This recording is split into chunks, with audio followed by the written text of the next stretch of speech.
Dave, you good? It's running. Okay. Unmute. There we go. I'll call the select board meeting of Tuesday, February 10th to order. The first item is approval of the agenda. Move approval. Second. And seconded. Are there any changes to the agenda? Hearing none, all in favor of approving the agenda as drafted, signify by saying aye. Aye. Aye. Any opposed? Okay, next is approval of the consent agenda. So moved. Second. Seconded. Okay, anything in the consent agenda anyone would like to highlight, talk about? Any changes to the minutes, any? Okay. I'd like to highlight two things. I got I thought the 3 letters from the kids was fabulous. Yep. That was really great. They had great issues. The other thing with truck brakes, having lived at the Swift House for many years, it's obscene over that side of the town with truck brakes. It's just ridiculous, and I think it is something that we should in the future consider looking at. You know, the police chief will tell you they can't enforce it. I mean, that's what he has said. But, I mean, you can put the signs up and maybe some truck drivers will say, okay, if they can use it. Well, maybe there's something that we can do. I think it's a good discussion item. So I'm not going to punt on it. It's not like there aren't other traffic signs that are occasionally not obeyed, but it's worth it. Yeah. You know, just as a practical matter, chasing down the truck and, you know. I understand, but they're being rude and particularly when they're going down a completely level street. So Brian asked about the minutes. That's okay. I'm good. If you're finished. I was just on line 279. This is the select board minutes of January 27th. Yes. Okay. I have a Following question along. if Article 3 is the same as Article 2. I question if Article 3 duplicates the transfer of the 350,000 in line 107 of the budget. Again, Beth, Dunnington questioned if Article 3 duplicates the $350,000 transfer in line 107 of the budget in Article 2. If that clarifies.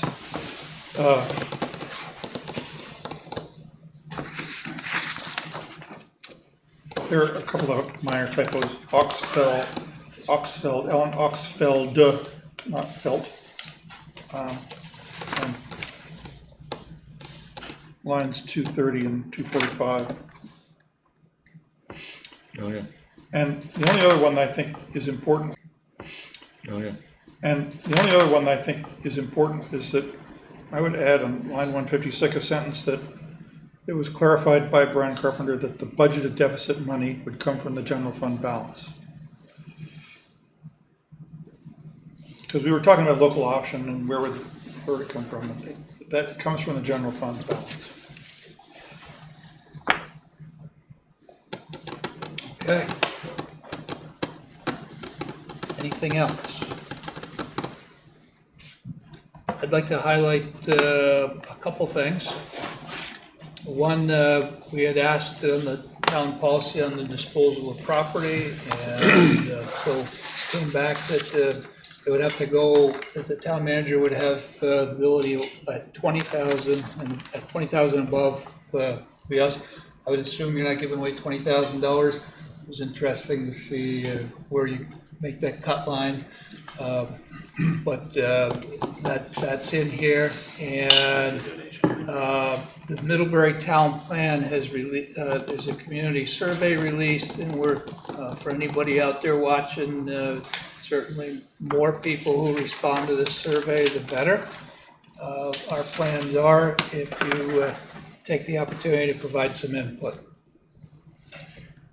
Brian, excuse me, on the disposal policy, is it understood that donations would be to nonprofits? Or If we can open it up, I don't have it in front of me. did you have any, or is it donation to anybody? 3E. Right there. Not quite. One above it. I don't know. We can look and see if whether it did. if it speaks to that. If not, we can obviously add that language in to make it clear. No, it doesn't say that, so we can clarify that donations are for nonprofit only. Well, what does the board think? I'm just wondering, I just,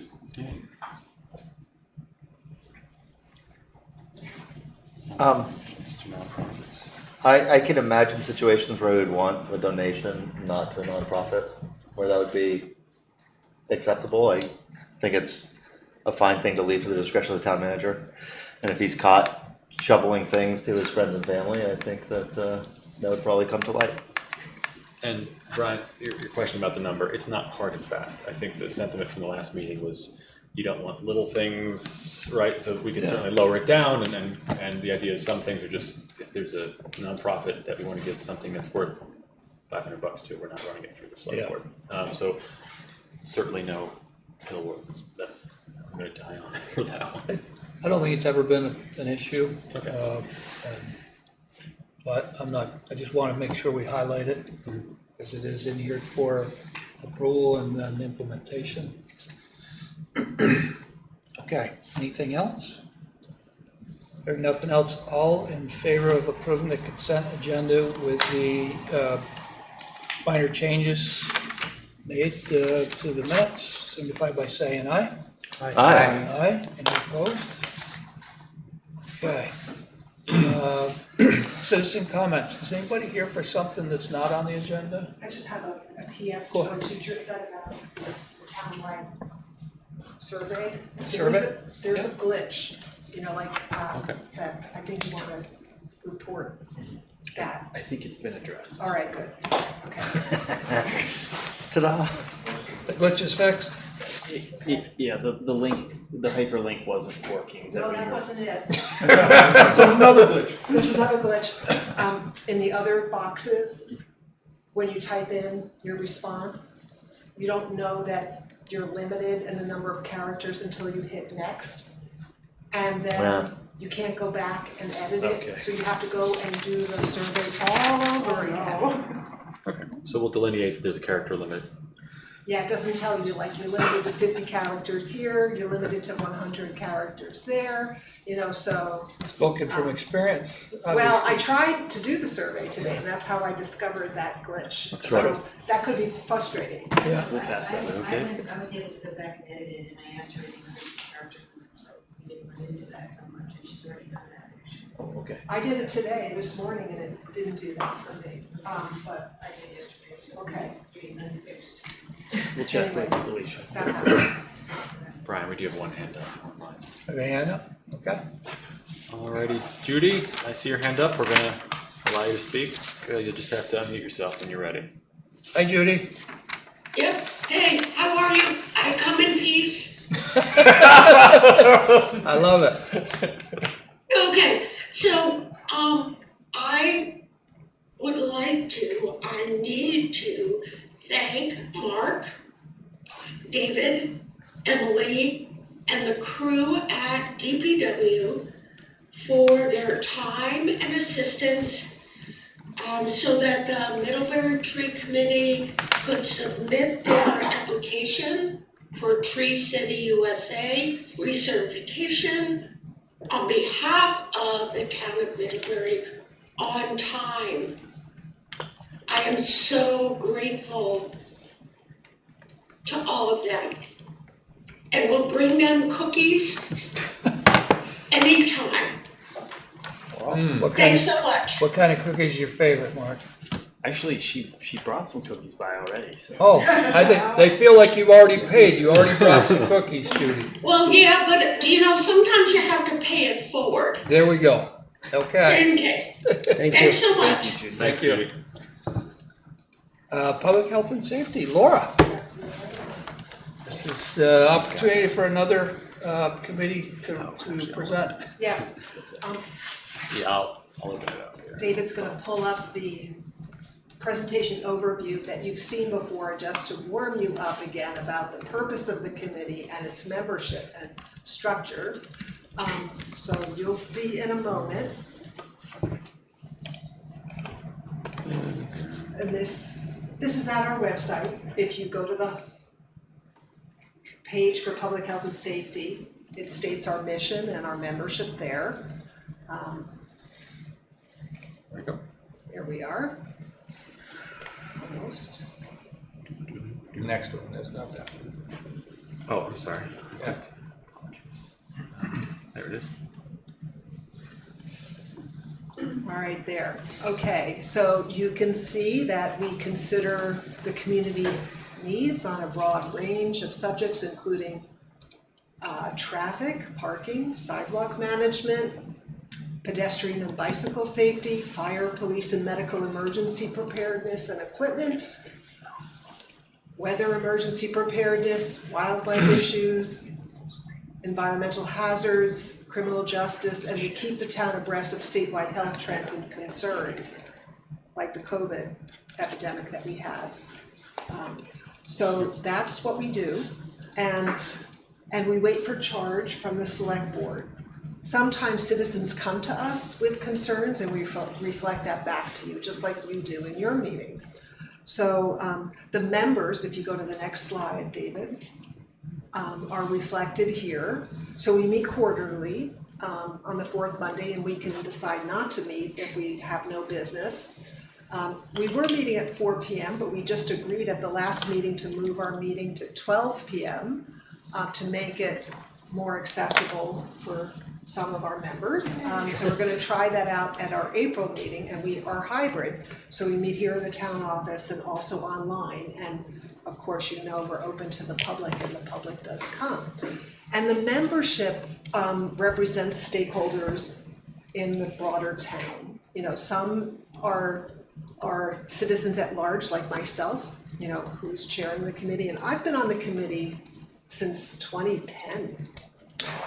Yeah, so when Chief Hanley was there and chairing the committee, and then I offered to chair it for him. And when he left NPD and Chief Covey came on, I asked him if he wanted me to chair, and I was told continue on. So I'm continuing to be your chair on the Public Health and Safety Committee.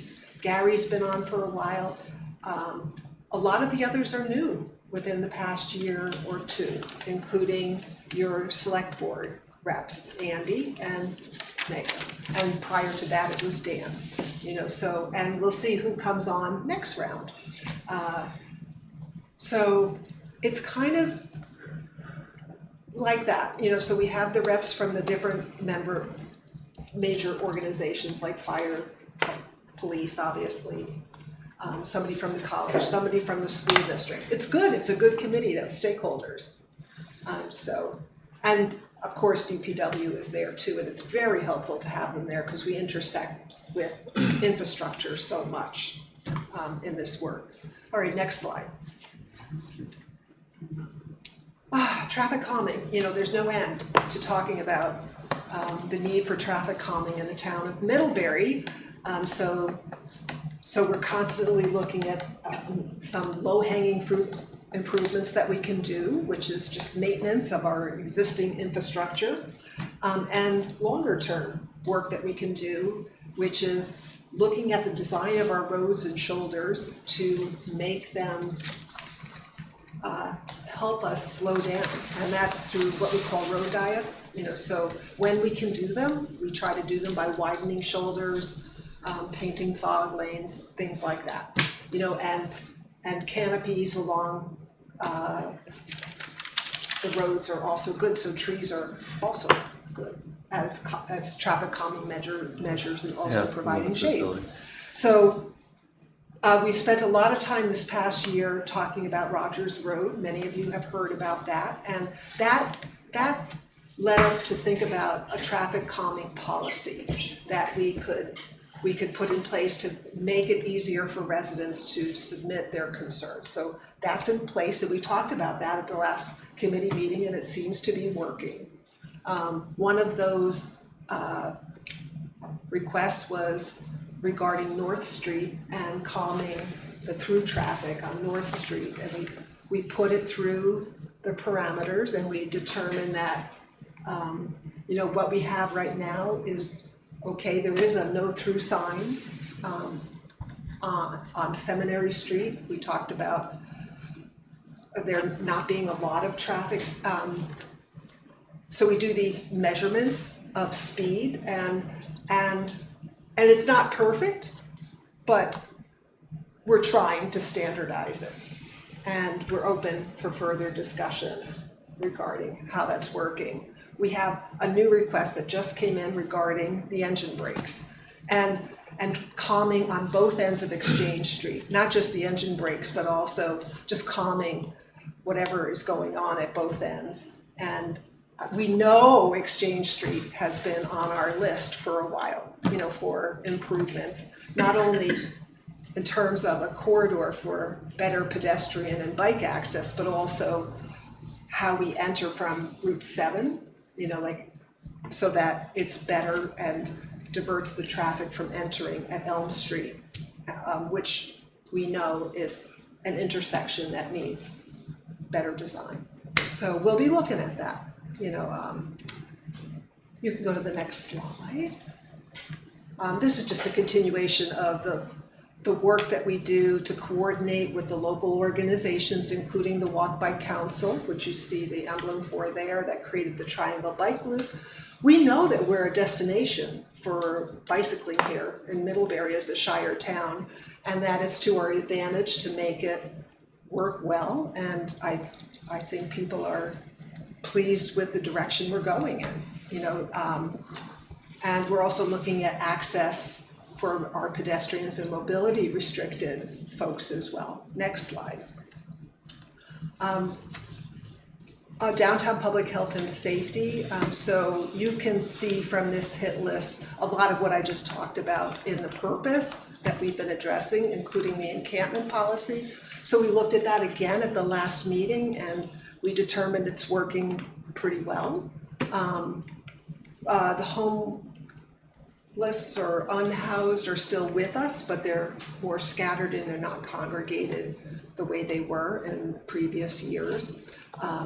I think the greater concern at the last meeting was how we address extreme weather for people that are stuck.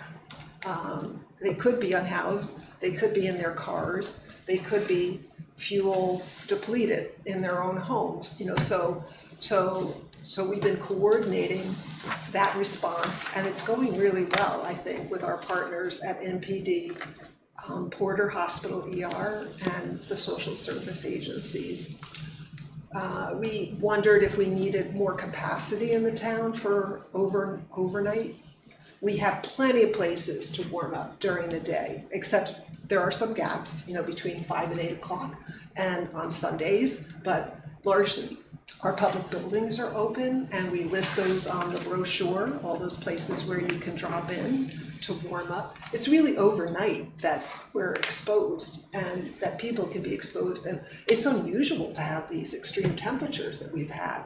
It's been really tough. There have been faith groups that have worked with Charterhouse and the town to do some kind of rapid response transportation to the emergency shelters that are in Burlington, Montpelier, and Rutland. So we do have a plan for getting people to shelters if they present in the ER or at Charterhouse or at NPD. So just did a lot of talking about that, and that's winter. In the summer, drought and flood. So that we responded to those concerns as they've come up. Yeah, so I'm just trying to think if there's any, let's see, I think that's the last slide, right, David? Yep. All right, you can close that. Let me just see if there's anything else that we covered in the last meeting. Traffic calming, crosswalk safety, downtown safety encampment, climate emergency response notifications, including the winter parking ban, which has been a change this year. And I'd say it seems to be working. It's not working for people who are not in the list. Who's not in the list? Visitors.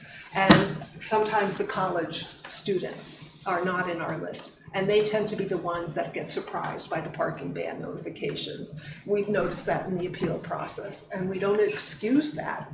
But we are looking at making sure that signage might be beefed up a little bit in our lots so that those audiences know that we do have this change in the winter parking ban.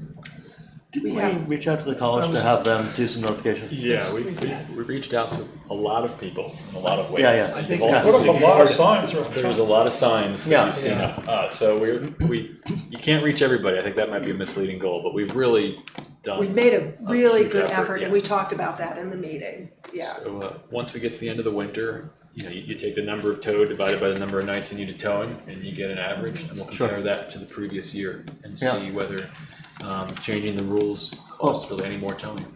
And I mean, even if there is a slight bit more, there have been so many nights when people have been able to use street parking. Right, like you have to look at the positive side of the equation as well. Yeah. Right. Okay. Is there somebody? I brought a book for an incoming Middlebury Feb. Oh, okay. I will. We raised the parking fees this past year or two, so that's Right. something else. And we've been enforcing that. And I think that has really helped the town with turning over parking spots. We've done better signage to the Mill Street lot, very artful signage to the Mill Street lot at both ends on College Street as well as from Main Street, so I think that has worked well.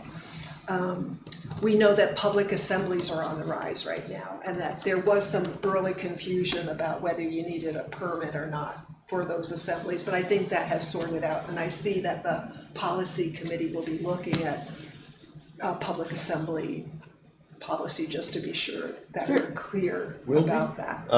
Very interestingly, we have begun that discussion and reached out to the ACLU to see what their thoughts were on regulations on location. My concern is that meeting at the top of Court Street on one of the most confusing intersections in the entire state and asking for attention from vehicles during rush hour on Friday might not be the best place for such an assembly. Much as I have enjoyed participating in it myself, it's a very confusing traffic situation there. And so we have asked the ACLU for their view on where we can suggest that assemblies happen. What about Cross Street? Because I see a lot of Yeah, assembly I think Cross there. Street's great, right? You're Originally, going straight. when we had the roundabout, people were really worried that that would become a place that would be really distracting. Because as you go Yeah. around it, you're looking for pedestrians and cars. Right. And a sufficient gap to pull out. And so I think administratively, I seem to remember, they didn't really want to have any assemblage permits or temporary signs or events or anything around the roundabout. They're This not was- on the this was- roundabout, they're on the bridge, Yeah. so. So just to add some context, we did have a delay, but we were able to get a very helpful feedback from the VLCT legal team. We made a request that they review our assemblage permit, because it's been quite a while. There's been some tweaks, but not really a wholesale legal review.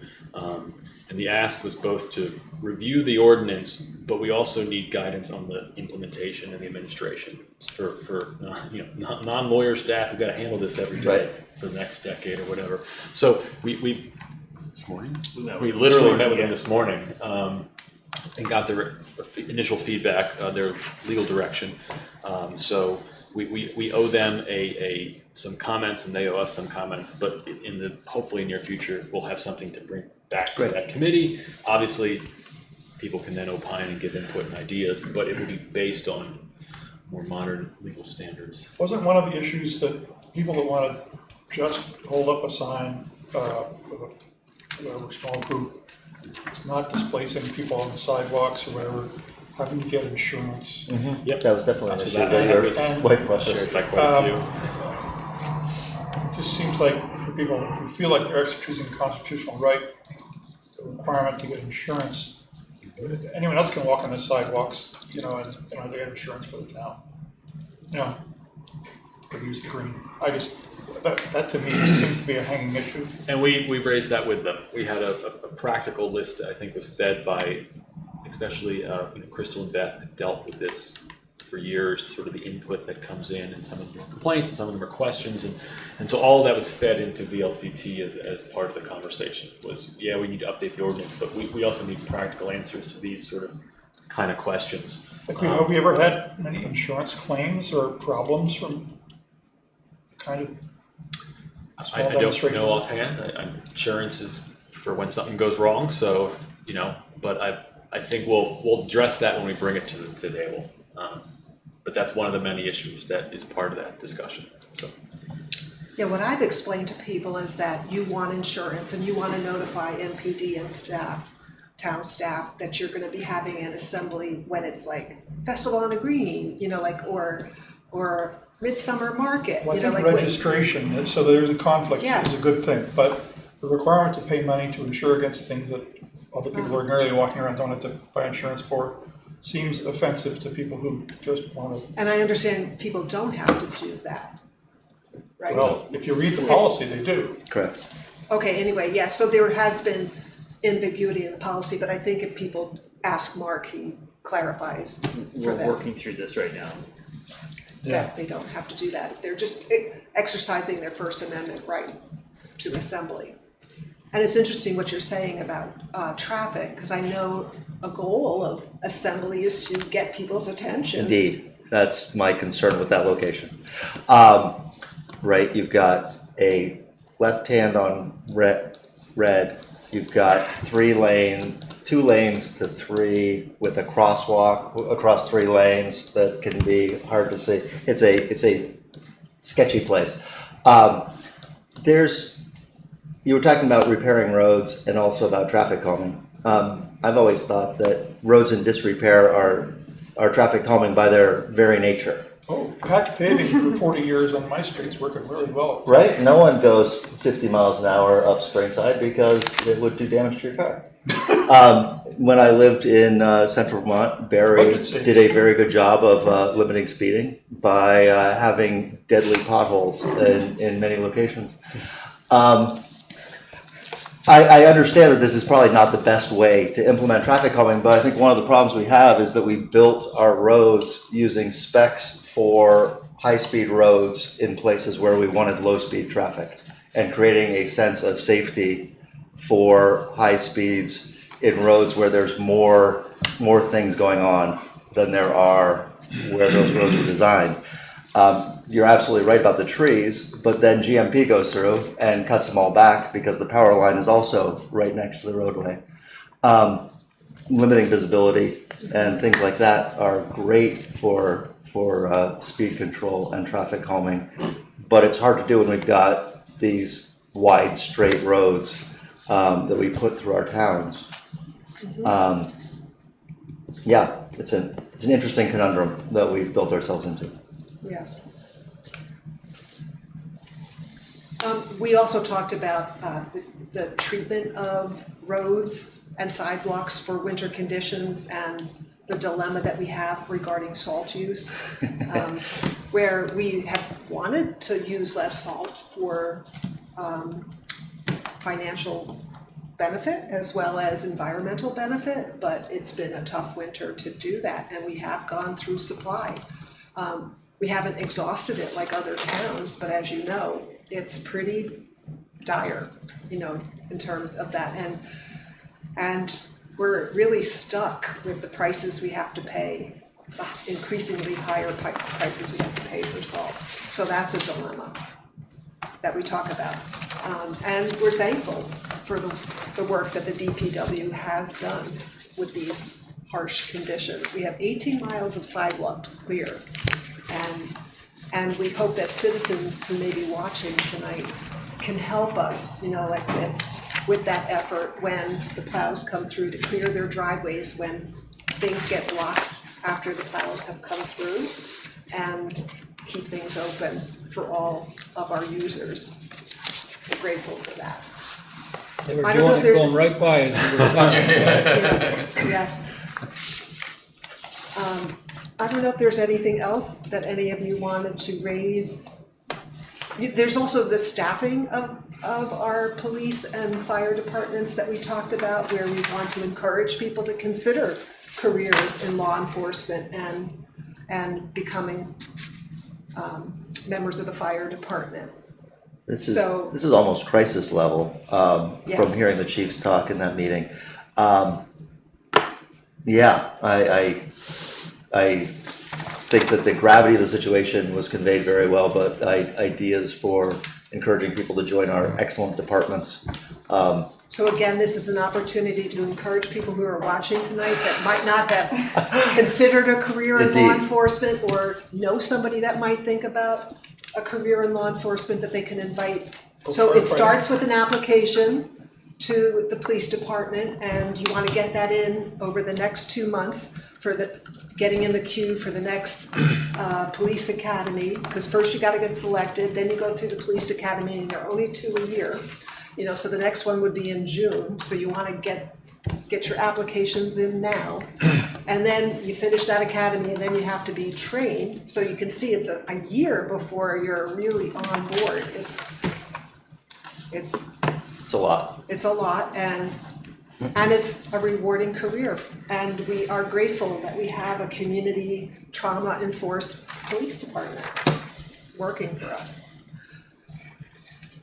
Public bathrooms and litter we talked about a little bit, and that's taken up by some other groups as well, including the DIDC, so we're just continuing to watch that. The portalets are good, we continue to look at whether we can do something more than a portalet downtown, especially. Litter management, we know, has been a concern regarding the aesthetics of the tote, the location of the totes, and the collection frequency. But we're trying to improve that as we go and keep improving that, so. Isn't it We're the watching IDC that. plan to have that enclosed now so that you won't have so much spillage out away from it?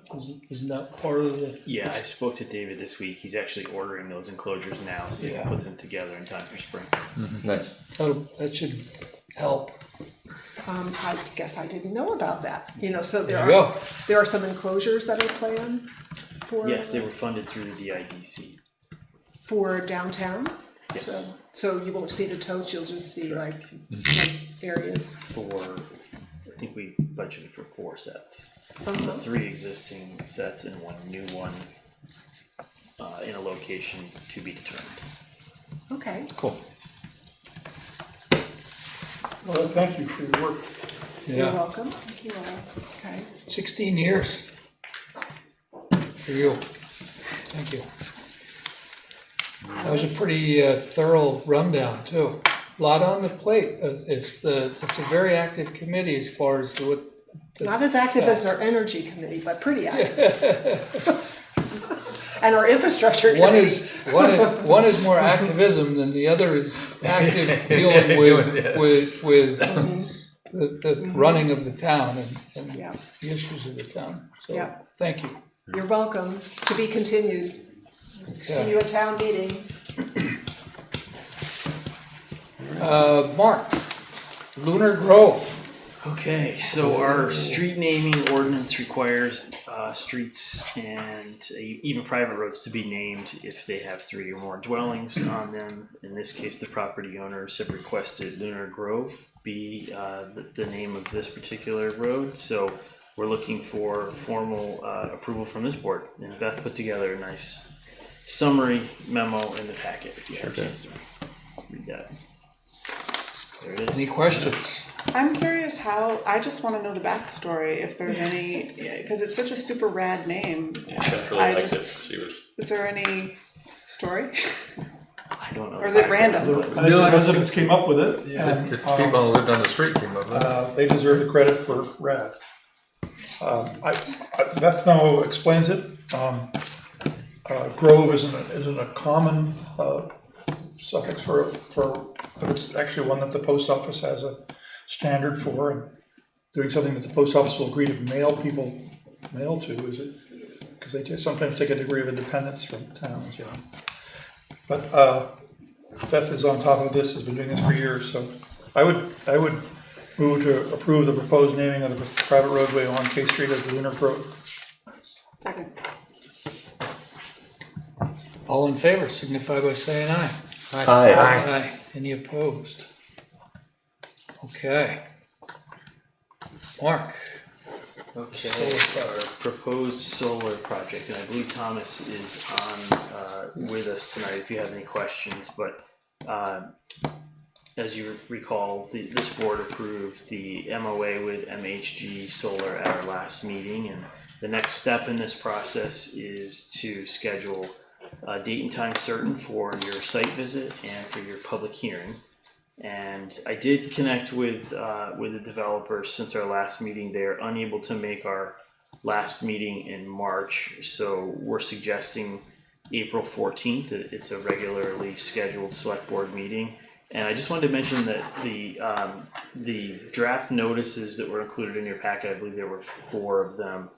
I just inserted times and dates in there as placeholders, so you're certainly welcome to change those if you'd like. I just comment that it's really important if we're gonna have a site visit that the existing right-of-way and the proposed right-of-way and the National North Country Scenic Trail be flagged. So we know where we are. There was, and if that can be done by the developer in time per the MOU, then we can schedule it for them. We've accounted for that in the MOA that you signed. It does mention flagging, so. Okay, it just ought to be in your schedule that they flag it before then. Thank you. Yes, and staff has also requested the same so that they can see the road layout currently and as proposed. And if their map could include not just their property, but where it would be relocated already to the north and where it would go to the south, that would be a better context. Because what they're proposing is having to make a sort of a right angle turn very sharply and property to the north, and I think a larger scale map, or smaller scale, map showing the adjoining parts would be more helpful. Yeah, Thomas is on, so he's hearing you right now as well. I have you all check your calendars. I think maximum participation, especially on that site visit, helps with the discussion. How long do we estimate that site visit taking? Usually no more than an hour.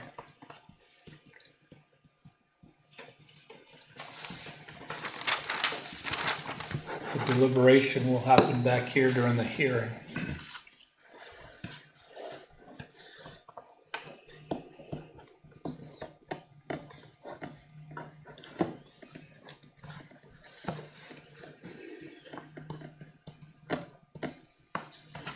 If everybody has checked the calendar, does it I'm good. look like it'll work for you? Yep. Yeah. Okay. Guess I'd entertain a motion.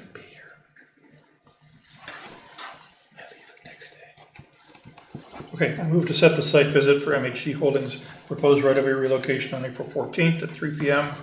and the related public hearing on April 14th, 2026 at 7:20 p.m.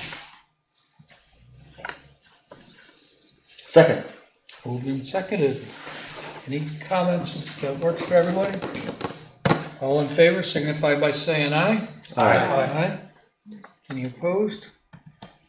Okay. Thank you. And then I think you have to back off on any of those for the other ones, the flagging and whatnot. Maybe ask them to get them done certainly a week ahead of time so the staff can go and be familiar with it, that type of stuff. I'll connect with the developers this week, and we'll get to work on those mailings and notices. Super. Next. Nick, want to come forward here? So, Nick's Evening. going to review the final of the budget that we had. Yes, so we have just a couple of very small housekeeping items on the general fund budget. Obviously nothing substantive that would have changed the tax rate or even a line item amount in the budget. But we want the budget to be as clear as possible heading into town meeting. So I'll walk through some of the changes that we made. Biggest change was we removed line 685 and 686, which, if you remember, showed budgeted deficit at the bottom of the page. It just was confusing people and tying us up in a knot, and had no actual effect on tax rate or the budget as a whole. So better to get rid of that and clean it up.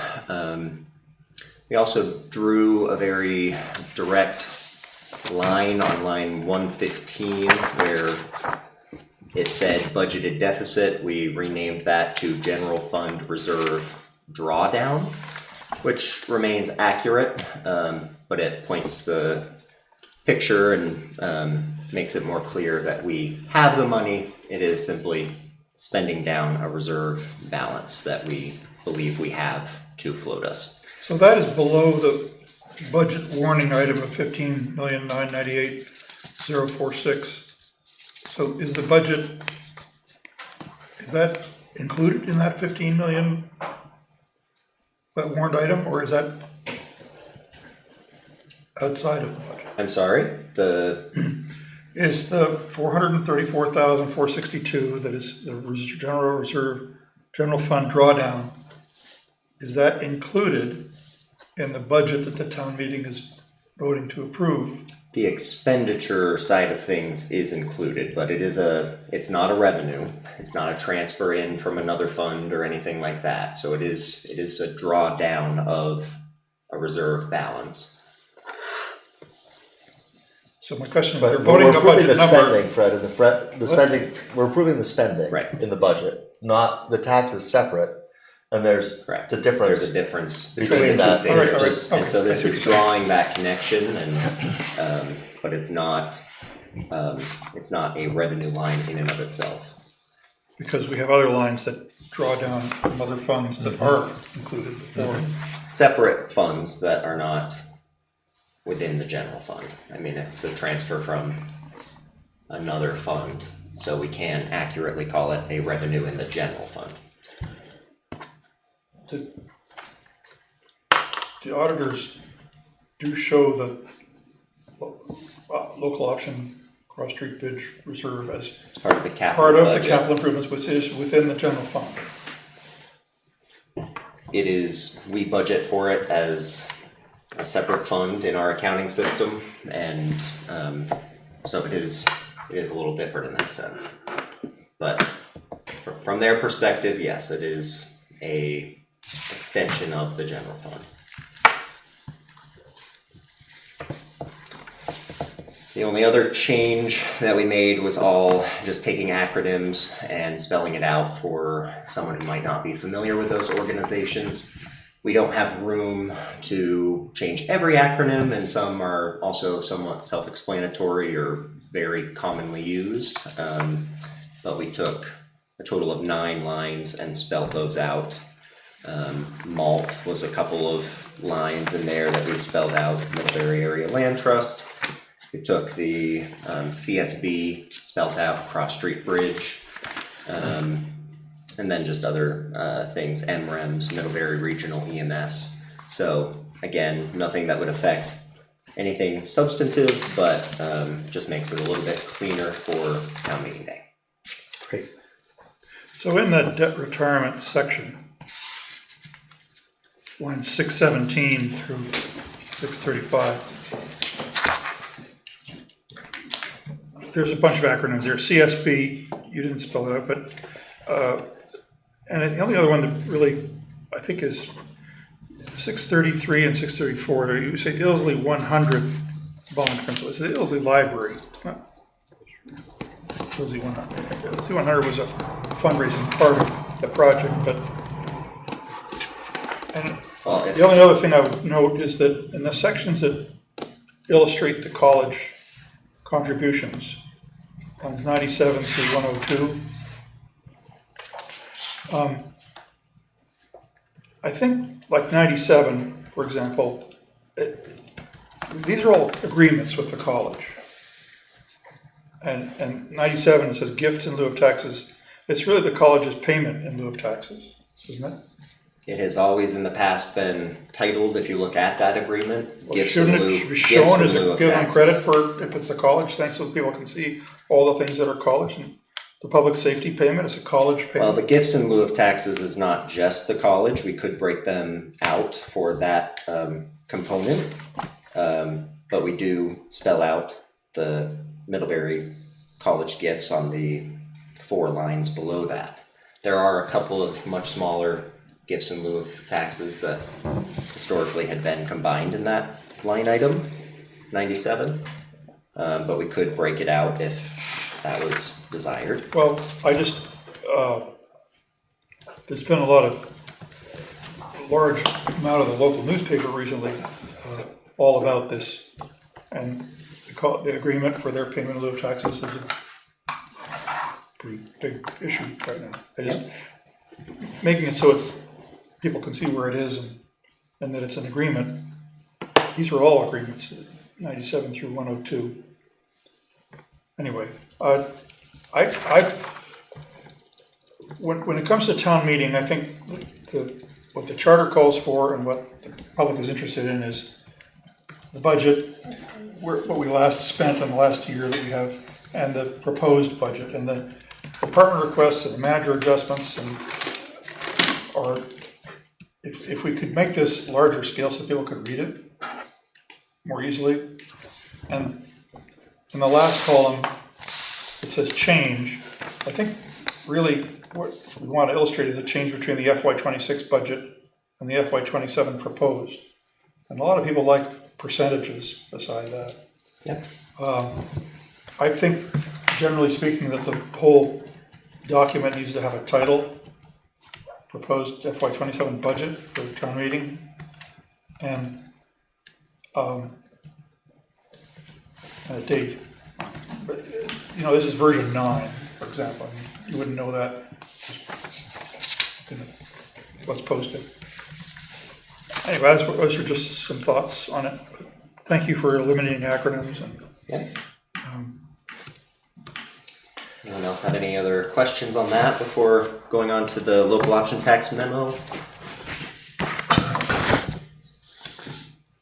No. Okay. No. All right. So hopefully everyone had a chance to kind of read over the memo that I put out. I did my best to explain where I hope and aspire to get to with the local option tax. I think we're all in agreement that we just need some simplification there, how we talk about it, how we account for it, how we display it. And so I can kind of just walk through how I see those changes playing out.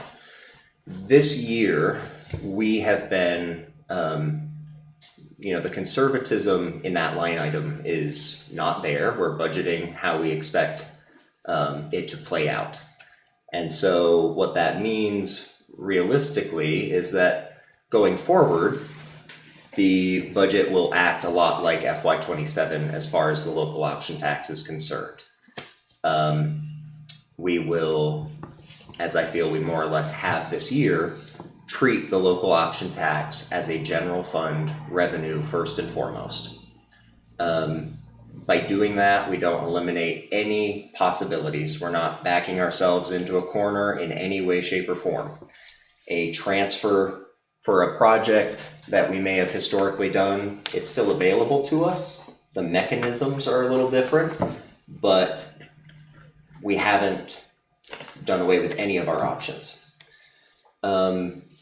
What that means is that line 102 or 107, can't read my own handwriting, 107 would be zeroed out in future year budgets. We would not have an Article 3 at town meeting, which has oftentimes come up.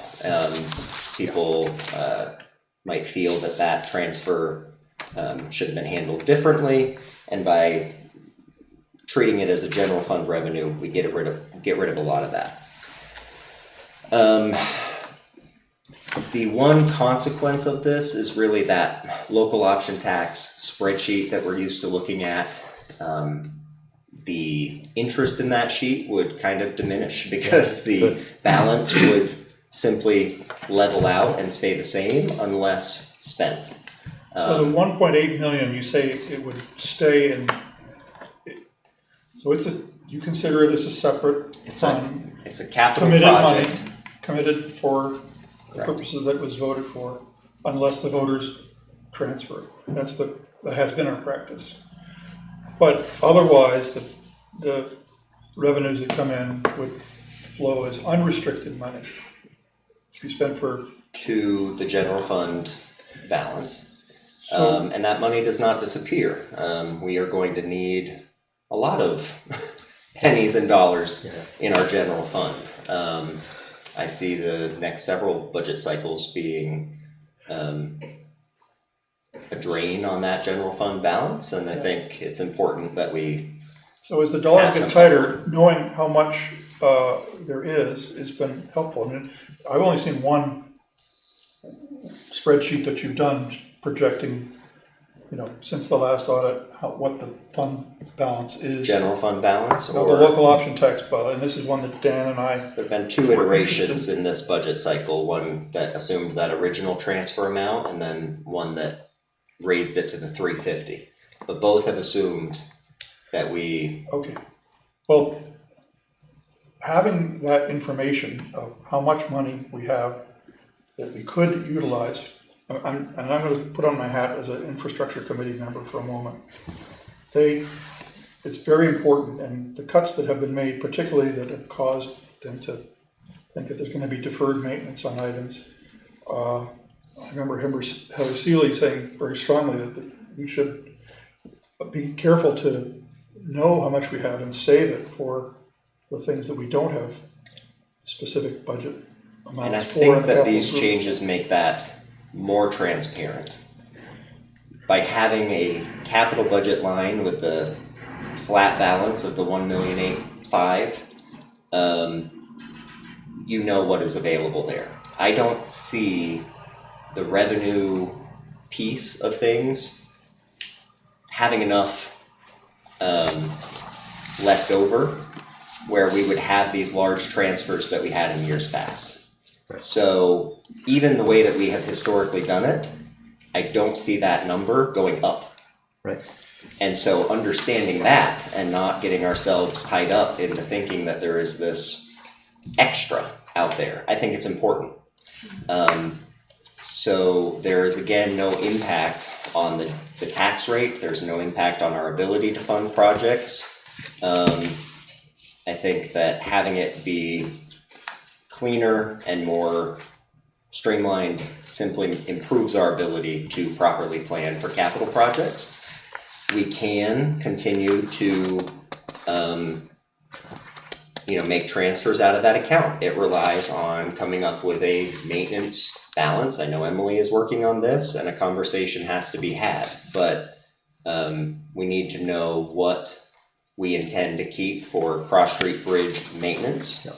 Set up that account as quickly as possible and put that money aside. But whatever is remaining would be available to transfer to other projects. That lowers our current year transfer into or transfer out to the capital fund. And in so doing can be used to even lower our tax rate if we choose to do that. So no options are cut off. It is a single spreadsheet that I'm hoping to kind of do away with. Yeah. Well, I just want to say, I had done a draft of a resolution after working on this quite some time and conferring with you and Mark about it, that reaffirms the priority for use of the funds. I've only seen one spreadsheet, and the idea of projecting forward what it's likely to be, we used to get, this is under a prior manager, we used to get budget reports that would include, the actual revenues. This is from the spring of 2023 of the local option tax and a graph of how it's increasing. It does increase. And Is that the revenues increasing over time? Yeah. Okay, well, so we are expecting knowing that. at the beginning of the budget process in December, when we receive the capital improvements budget, how much we have and what needs there are is important rather than doing this in January. So I like the spreadsheet. I had written a draft of this that would both rename it, reaffirm the priorities for it, bridge, Ilsley, debt service, and other things that are recommended, particularly capital improvements.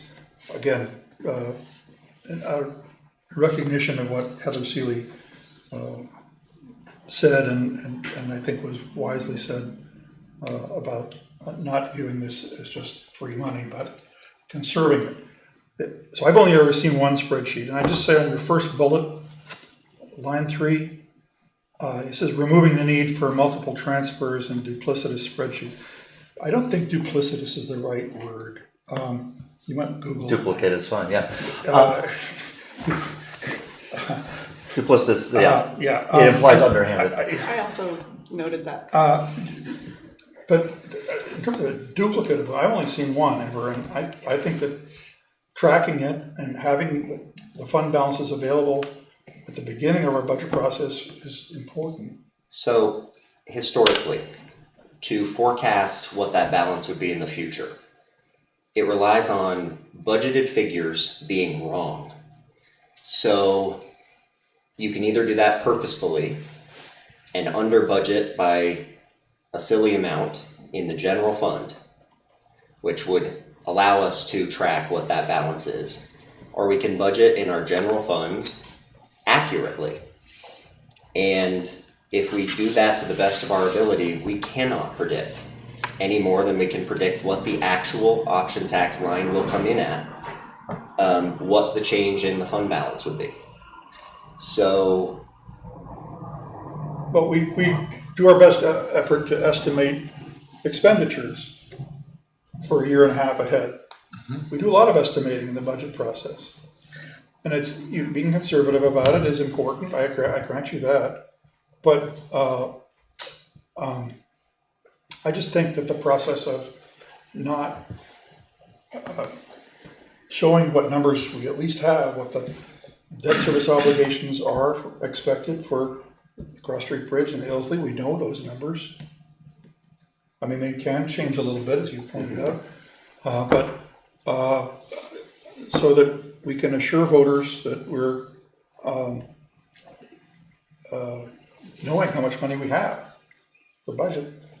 but you keep saying that, and it's not how I view things. I think that because we have these transfers and duplicative spreadsheets, we have a less accurate picture of what funds are available to the town, and they can be over assumed, and it can lead to unexpected increases in the tax rate from one year to the next.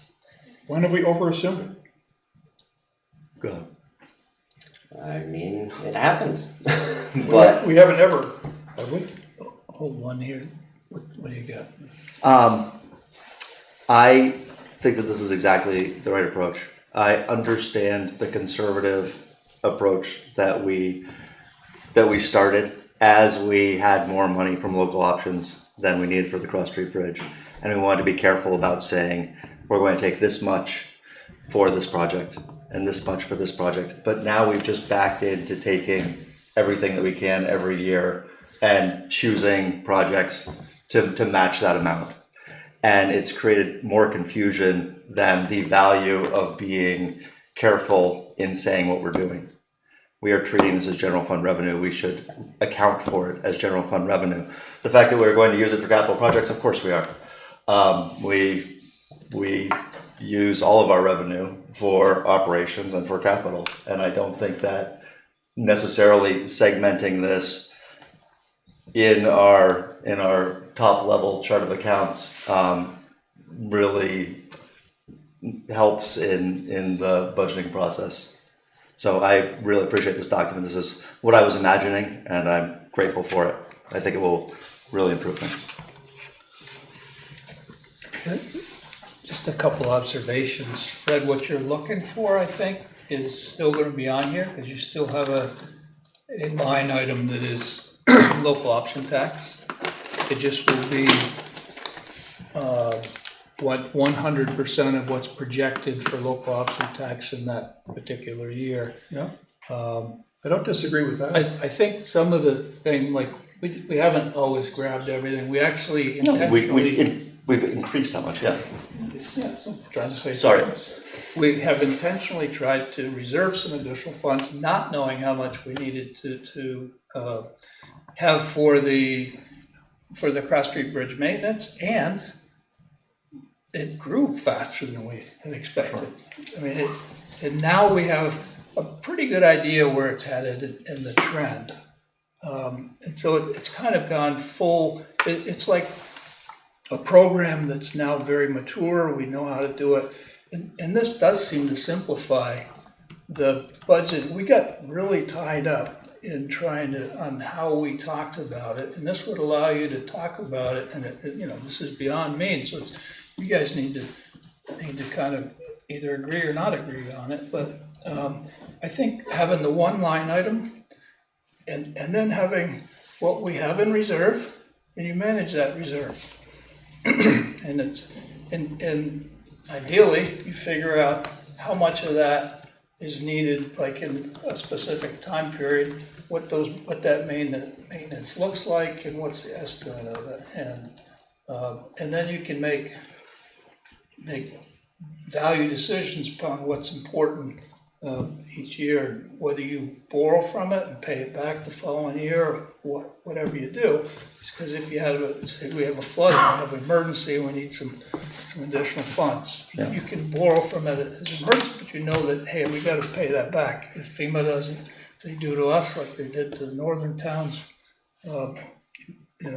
whatever happens. So I think the intent is to try to simplify it, and I guess I get your point about duplicative, because you're already doing it. You're saying you're putting it in here is what you would be asking us to do. So anyway, that's the way I read it. So I think you're getting what you want. It's just, it's in a different format. So it is good that the infrastructure committee has on its agenda for the first time seeing the proposed capital maintenance of the bridge, and having that within the capital budget. That will be an interesting discussion. There's some items in there that are budgeted 60, 70 years out. That's, we aren't budgeting for anything else that far ahead into the future. And 60 to 70 years out. well, yeah, look at the infrastructure packet and Okay, see interesting. what you think. There's an amount that Emily has proposed we set aside each year, which is well beyond, what we were able to fund, for example, in this current year. And, anyway, it's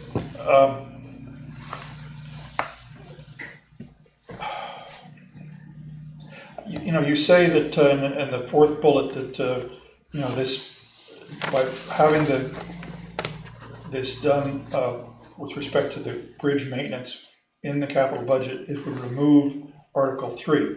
Article 3 doesn't have anything to do with Cross Street Bridge maintenance. This year it tags it for funding the Ilsley Library project. Right, but that is a transfer out of, in theory, the and the local option tax reserve. right, and then an earlier line in the budget, in line 32, segments off some of the revenues from the local option tax dedicated for the library in addition. So If I had my druthers, we would take 31 and 32 and merge that into one line called local option tax. yeah, I agree with that totally. Yeah. We know we're going to pay our debt obligations to the Ilsley, and everything else. We don't have an line item to segment out what should be for the Cross Street Bridge out of the revenues. So it's really, really confusing in that sense. So in the future, it would remove an Article 3. So this flatlined amount of 1.8 million, how does that's still restricted, right? So how does that, if we remove Article 3, how do we access that for something that the select board deems Well, it's as needed? restricted in the same way, it's committed in the same way that any capital project is, and we do transfers often on those.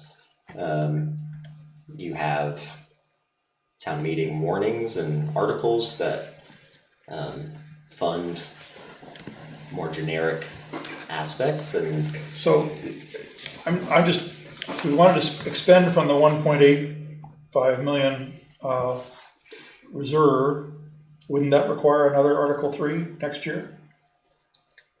if you wanted to interpret it that way, I thought work had been done to. How else would you do it? Well, I thought work had been done that indicated that we didn't ever need to do that. Maybe I misunderstood, but The way I understood last week or last time talking about this was that Article 3 already existed as a line item in the budget. It And so does. Article 3 was essentially just a formality, drawing it out to draw attention. What would happen to if something Article that's 3 was already- voted down? no, I mean, if Article 3 was voted down, we would not have that transfer into the general fund budget. But it's what I'm- already- but it's what I'm already in Article 2, suggesting so why- is that by using the funds that are in that, within the capital budget, you could lower the transfer out into the capital fund budget, and in so doing, lower the tax rate. Now, if there are external restrictions or voter restrictions on that fund above and beyond what I'd thought, then maybe we do need an article that authorizes that transfer. I thought the decision or No, it's been a Thought, tradition. okay. It was never enacted, actually, in a warning item as a reserve fund. We Yeah. called it that, and have asked voters for it like as if it were a Right. legal reserve fund. But, and I understood, okay, we're gonna continue doing that because, this year, because it was tradition. At least that's what the minutes of our last meeting said. Yep. So, If the board agrees, I think the idea is that it could be a board-approved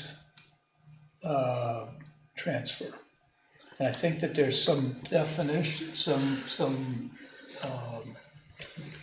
findings that, or guidance provided by either the LCC or someplace in the state recently on the board having authority over utilization of some of that type of funds. I think that's right. I think somebody just showed me that. Yeah, and as Nick said at the bottom of this, he expects, or it's perhaps good practice, for us to determine what should be in an actual Cross Street Bridge fund and remove that from the local option tax reserve fund. correct. So it's properly named and designated, which will not leave $1.8 million in the Cross Street Bridge reserve. so how are you gonna explain this at town meeting? I don't think we have to. You know, yeah. This is for the board, so Okay, I was looking at the agenda of town meeting and there was an item in there. Somebody was gonna explain this. Okay. This will take effect next, At the end of for this the year, next, that right, balance. so we have our Article 3 this for March, Correct. and then next March there will be no Article 3. I mean, actually, Article 3 will be Article 4. You know what I mean? Yeah, correct. Is that a magic number? The 1.85, what's that based on? Is that something I should have known? There That's was a what we have. spreadsheet that showed We're gonna do away with the spreadsheet. calculation of that. I'm sorry? We're gonna do away with spreadsheet.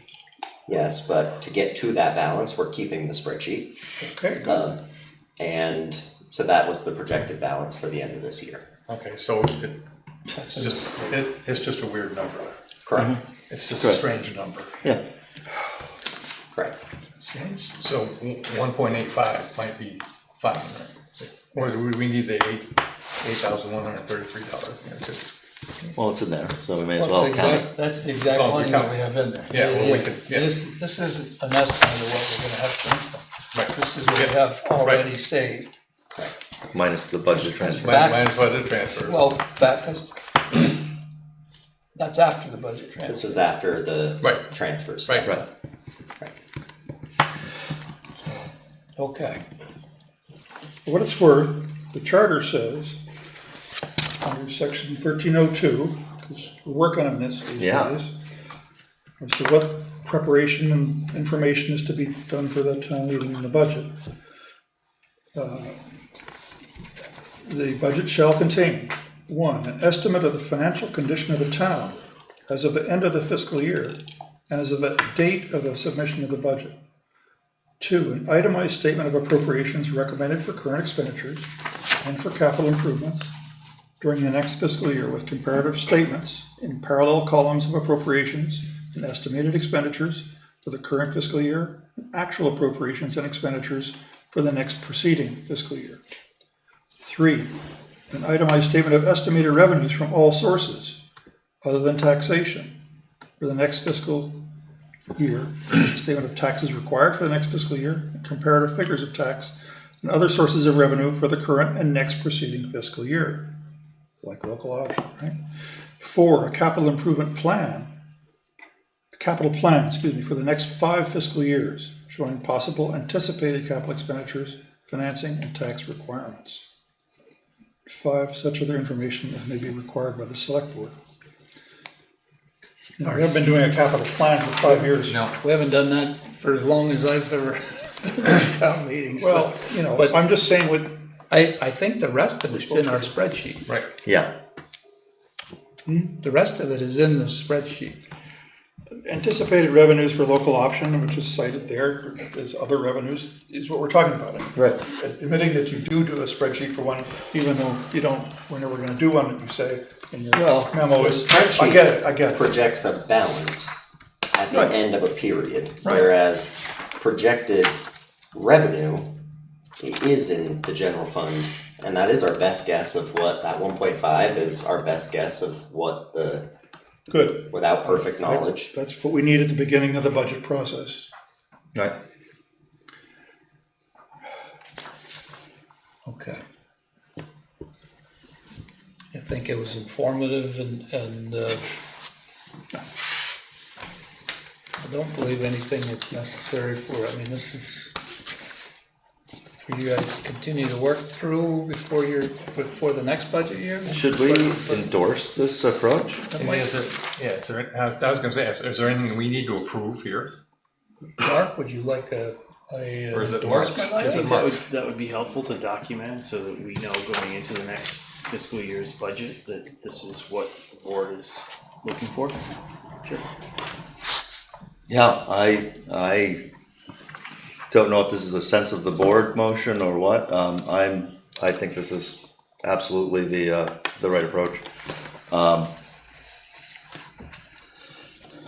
Yeah, do I move Want that? to try a motion then? Yeah, I move that we direct the finance department to move in the direction of this memorandum. Second. Second. Comments, questions? All in favor, signify by saying aye. Aye. Any opposed? No, Okay. You want to enter a rationale? I've talked too much about it already. Okay. There's many contradictions about this, not having spreadsheets, but admitting, yes, we are gonna have spreadsheets. Not stating the priorities that we know and are for the bridge, for the Elsley, and then what's available for other things. Not stating when this information is available at the beginning of the budget process. You know, it just, I don't think it reflects at all what I think would be clearer than what I drafted. So, that's, Okay. I do feel like we've made a commitment, we've bonded, the bridge and Ilsley are certainly the top two priorities because they are already in the budget by virtue of having bonded that. Yeah, we pay our debts. But I got it, okay. Well, having an unrestricted general fund balance, so when there's a proposed need that comes up, an expenditure or something that's unforeseen, it comes out of that, right? We have a bad winter, heavy winter, we need more salt, whatever. So it's not something that is, as the voters have understood, something that's restricted and to be appropriated for capital projects. It's just in the slush fund to be used for whatever comes up, right? It is commingled revenue. Yes. I'm not sure saying the general fund is a slush fund. Yeah, I don't care for that. No, We generally, no, I don't, it's just snowy weather, I guess, I'm gonna use that term. as I said, I think that the complexity from the way that we've been doing it with the transfers is less advantageous than the resistance to spending this easily in inappropriate ways. That we've burdened ourselves with process, and that this is easier. I think that unassigned general fund balance is a number that none of us really know. Well, we're going to have more insight into it once we make this change. Really. Good. Love it when I see it. Good. Thank you. Me too. Thanks, Nick. Mark, do you want to walk us through town meeting? Yeah, before we move on, we have a speaker list Yeah. prepared for town meeting, and we just need to fill in some blanks. So, is that something you'd like to do tonight, or would you like us to reach out in an email to? Let's see if there's anybody with a specific thing. So the Foot Street water line replacement. We were just talking about Article 7, that should probably be led by the petition, somebody on Somebody behalf of the yes. petition, right?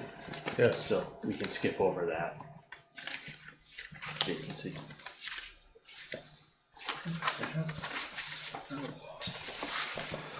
Article 6, somebody from infrastructure committee.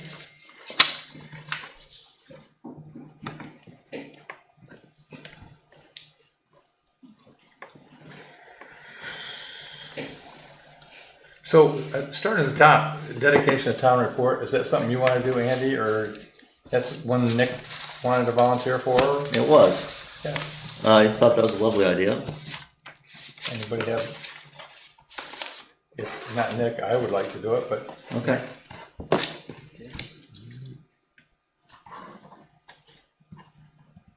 either Nick or I.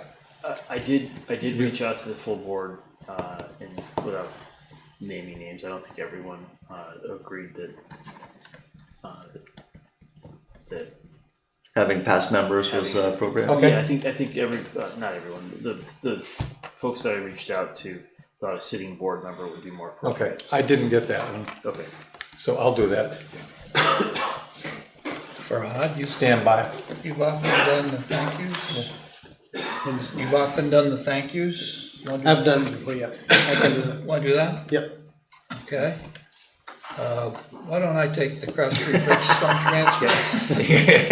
Yes, Good for you. because you can afford to have you shot, that'll be That's okay, right. yeah. Who takes Dave Silverman's question about the police? I'm sorry. About what? Collection of taxes, Sure. The schedule? you got it? Yeah, my Well, favorite. can you handle it? I think I can. Fred, That's not Twice. next year. can you do the, wait a second. Foot Street Waterline? It doesn't, we usually, is there I something can do else? one. I wanna We do usually one. have enough for everybody. Yeah, I wanna do one. Yeah, There's plenty here. I can give you tax schedule. I don't need it. Are you sure? Yeah, I'm I'll sure. love that. Good. Is that If just you- Say what 2 days. days. saying what the tax schedule Fewer is? articles than usual. few wrong articles? I'll give you my notes from last year. This is the like you're. honestly, on the Foot Street project, Emily knows about that. Sure. And why don't we have her Yeah, explain but you basically just queue her up, right? I can introduce Emily. Well, she'll be there if there's questions, but Yeah. I think Okay. it's, Whatever, my introduction will be brief. and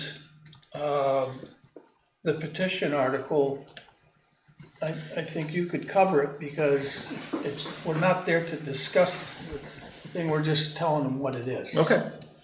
Sure.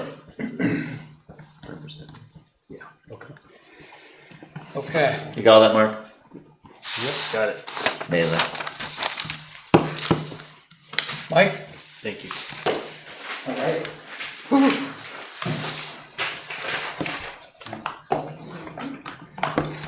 We get two committee updates in one meeting. It's a big day. Amazing. Can you pass these around? Oh, yes. Ooh, fancy. Fancy. Whoa, bound? Not on the town dime.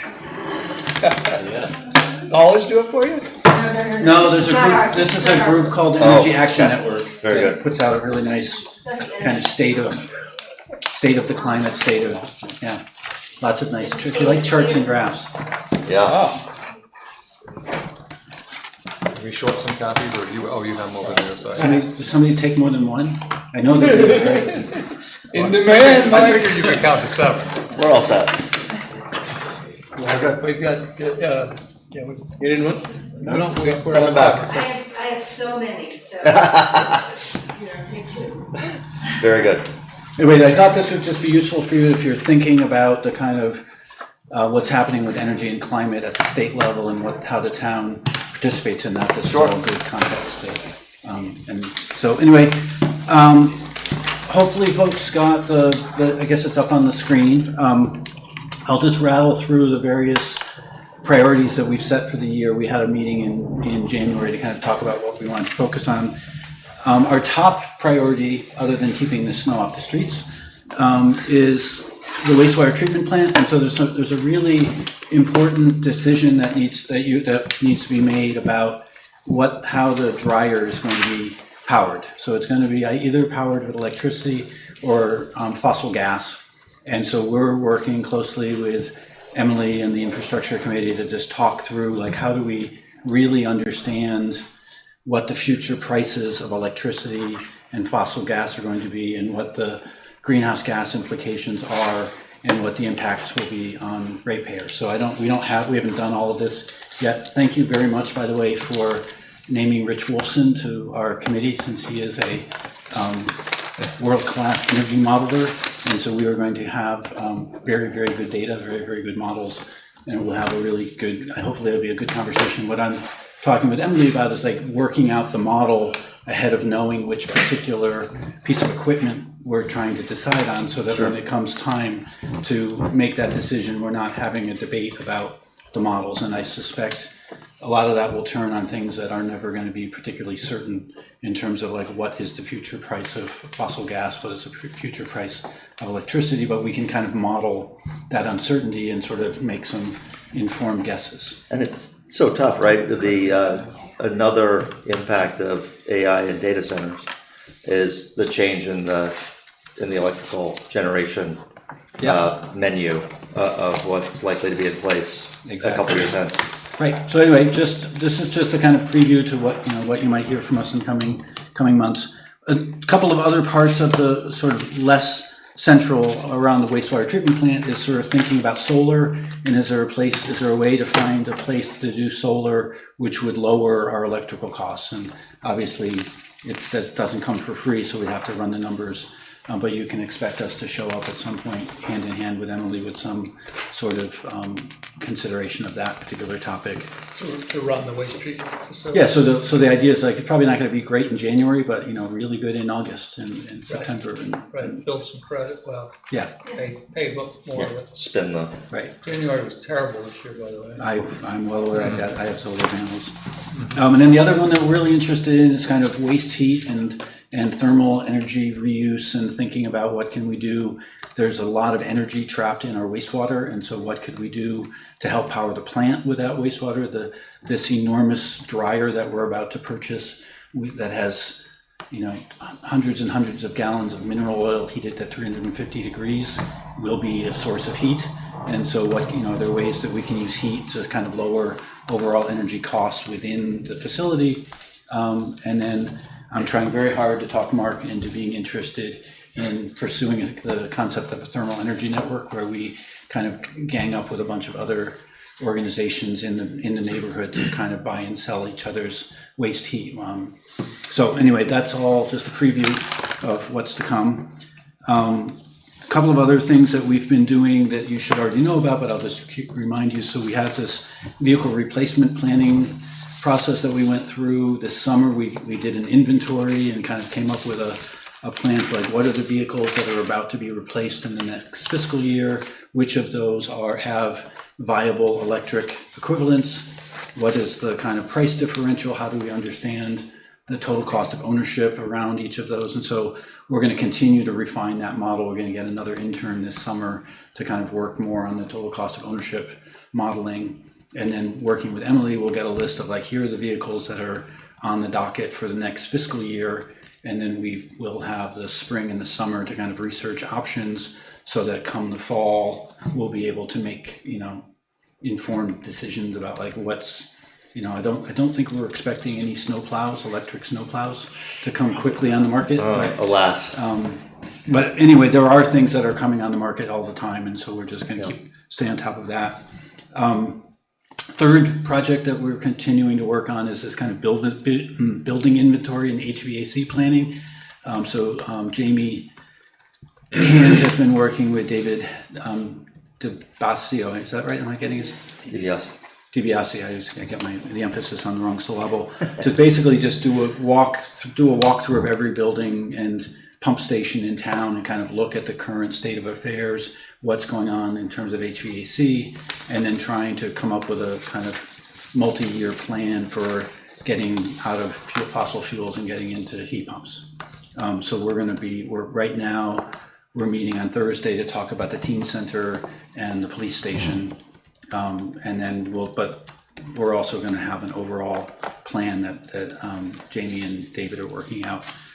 So those are kind of three of the kind of very specific projects. We're also, I've been working very closely with Alicia on the town plan. And so if you'll notice when you take your survey, there are a number of rather pointed climate questions and energy questions in there so that we can maybe finally discern what the good people of Middlebury actually feel about these things. So like any number of people, people don't care, everybody cares. Hopefully we'll get a better sense from that survey that.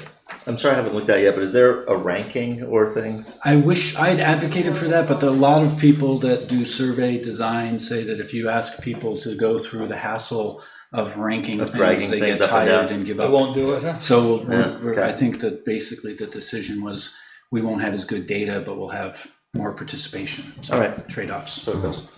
And then similarly, we're doing an enhanced energy plan with the Regional Planning Commission. So we have a grant.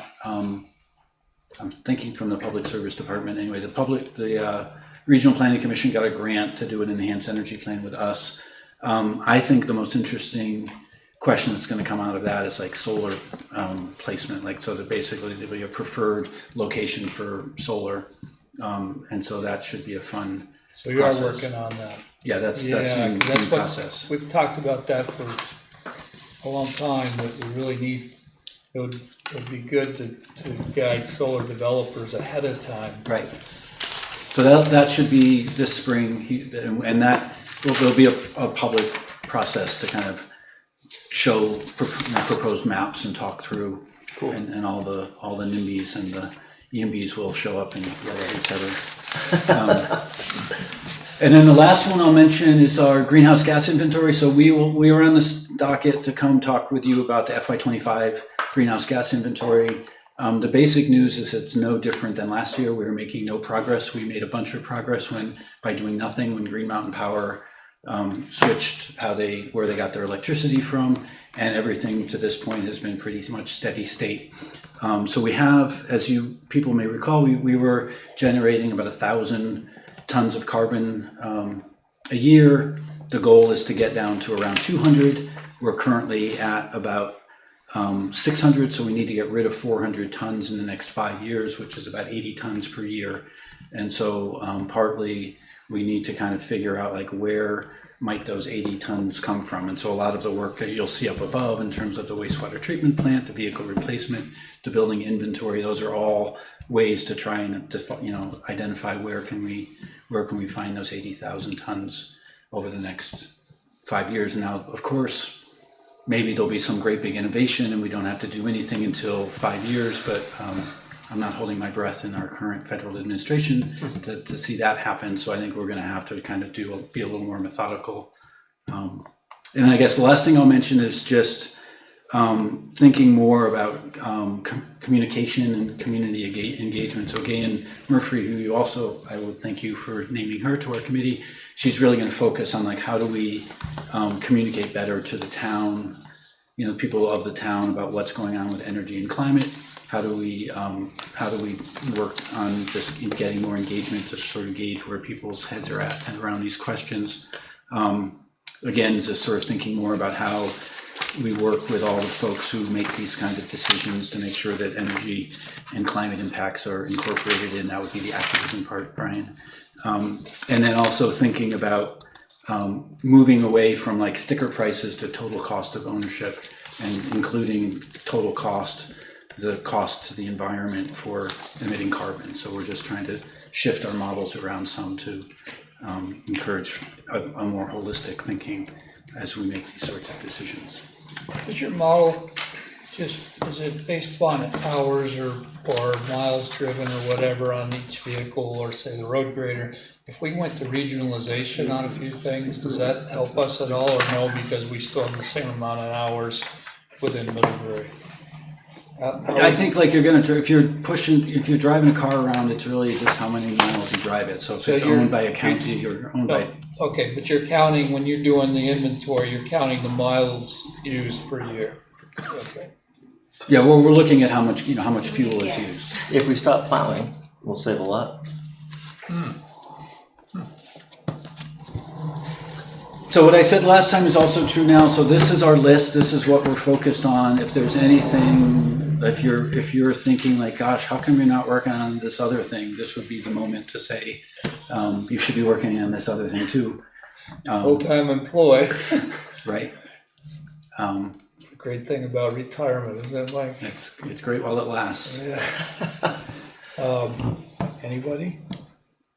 It's pretty full list. We've got a great crew. We're doing good stuff, and it's been a lot of energy. It's been fun working with all the town folks. And no pun intended. Yeah.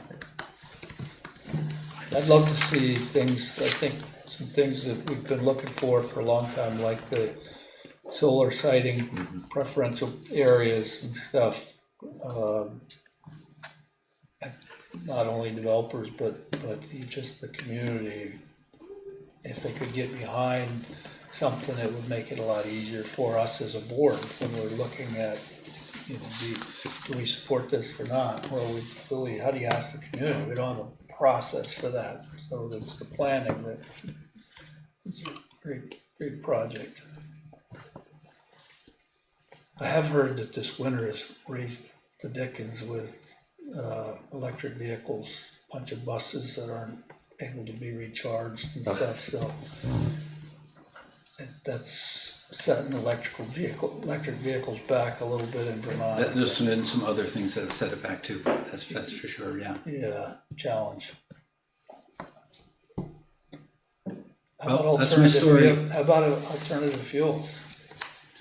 I have not yet found a warm place in my heart for alternative fuels, because you're still burning things, and it's really and if you're burning stuff, it competes with making, growing crops for people to eat food. So there's it raises prices for commodities. So, and everything, the efficiency of electric vehicles is just if you look in there's a really nice chart in Saw that, that right in that inside. Yeah. which just talks about how much energy is lost in internal combustion engines versus electric vehicles, and it's just shocking.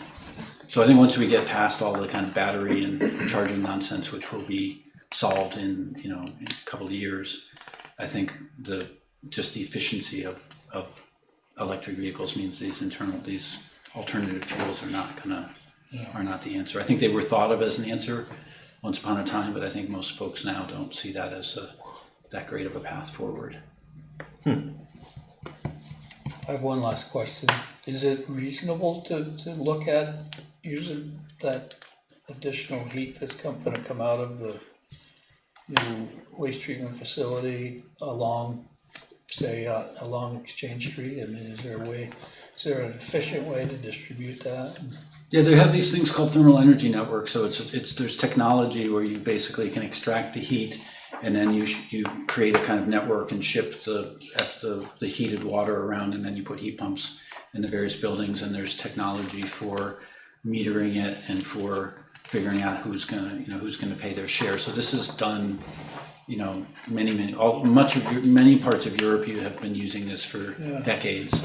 There are a growing number of places across the United States, a few in Vermont, that are doing this. So it's not particularly innovative anymore. I think the challenge will be, Fred likes to point out that we have like ledge problems. So just like drilling, like actually building a network, if there's a bunch of ledge, can be a problem. And then we just have to find out, are there enough buyers? I think there's a ton of folks who generate heat, but there may not be enough buyers of that heat. So we'd have to do some more analysis to kind of figure out. It would be interesting. I mean, some of our buildings down there are getting old, and our heaters are all old and they're very wasteful. If that was I would think there's a lot of the buildings down there. It's a lot more efficient to move heat than it is to generate heat. Interesting. Yeah. So this is, you transmit the heat via water then? Via water, yeah. So it's like it's basically like a heat pump, except it's a shared heat pump. So and then you put the head in the various buildings to extract the heat from the water. Right. This was first talked about in Middlebury, in a memo between Dave Ginnivan and Merritt Chandler, who was the business manager of the school district at the time, and Jim Daly at the hospital, that they would pool their energy needs and have a joint generating facility that would co-generate and use the heated steam around to heat these institutions, all of which were fairly large and had fairly large budgets for it. And Ginnivan even wrote a memo to a college alum who was in Congress, some Environment and Public Works Committee, to try to get funding for it. Didn't fly, but that was many years ago. I think, Alice, what do you know the limits of these things? Is it like a mile or two? Is that the? Oh, I don't know. I can get you an answer. I mean, they're doing it with full college campus. Oh yeah, they're doing it with big college campuses, yeah. Dartmouth's doing it. They have been forever. Smith. Used to love walking over the vent. Right. It's always warm in the winter, it's freezing. So if you think of the geothermal well that we have, Same thing. and if you were in the police, if you were building a new police facility and you could wrap the main sewer discharge pipe and extract the heat from that instead of colder water from the wells out back, you would have that much more efficiency as a heat source right there. But it's one of those ideas that are great if the timing would have worked out and you'd been able to wrap that pipe before it was buried, in a rat's nest of a whole lot of other pipes, the old wastewater plant. It would have been easier to do, harder to do later after it's done. So when the new wastewater facility is done, being able to access those and then have it ready so that when another taker can use it and come along, that would be great. There's always been the capability of wrapping the wastewater pipe for new development. So even with new buildings like FW Webb out there in the plumbing business, But the problem is digging up the pipes and wrapping them is a little hard to do after the fact. I was in Montpelier when the town partnered with the biofuel state building to bring very hot water through town as a heat utility that buildings could connect to. It worked. There was the issue, of course, that people who still had 10 years on their boiler weren't interested in investing in another heat transfer device to connect to this. Timing is a problem. It's interesting. I was very skeptical. Montpelier has worse water system woes than Middlebury by a lot, and I was very concerned about putting more infrastructure in the ground next to 100-year-old water lines, etc., which is always an issue. We're mostly advocating for being open-minded about exploring it, and then when we get to the point of actually like figuring out what's going to work and what's not going to work and what it's going to cost, all of that stuff will come out. But we're hoping just to get folks to have an open mind to say this could be interesting. This could actually like make it attractive. You could offer, move to the industrial park and you'll have cheap heat through this service. Or if you're generating waste heat, you can sell it. There's a market for it. Yeah. Cool. Okay. Thanks, Mike. Thank you. Thank you.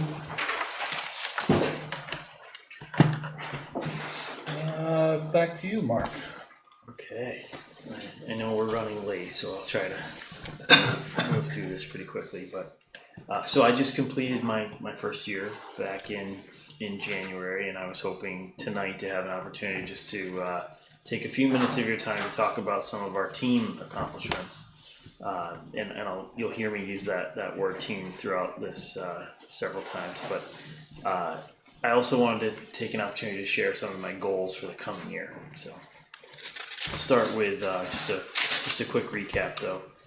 And I also wanted to just take an opportunity to say thank you to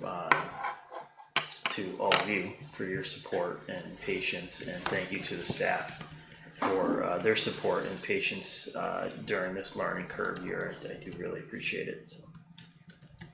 So I thought I would focus what I share tonight. I thought I would focus more on the initiatives that kind of fly under the radar, and for the most part, and the things that might otherwise go unnoticed, rather than focusing on the projects that we all see and we're reading about in the newspaper and whatnot. And the first up on my list is our delinquent tax list. I know I've mentioned it before, but I just wanted to share an update tonight. This was something that we recognized early on needed some attention. And if you recall, we mailed out some friendly letters back in May, just reminding people that that they needed to address their delinquent tax obligations. And as a result of that letter, we collected about $30,000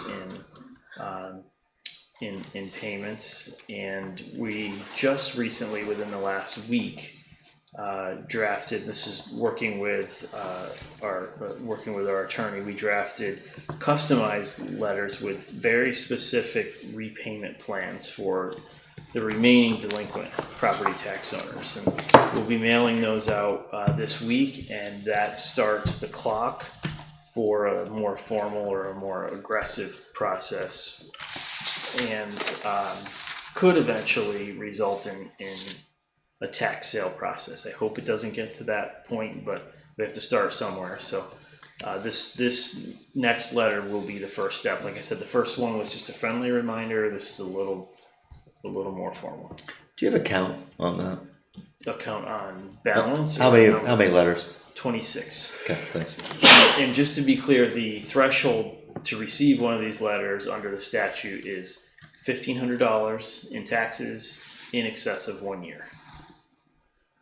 And our current outstanding balance is important too. It's currently at about $270,000. So it's getting higher. The controlling statute was updated about a year ago. So the process is a little more complex than it once was, but we're getting some guidance from legal counsel, and we'll continue to make this a priority in the coming year as well. Next on my list is our Downtown Improvement District Ordinance.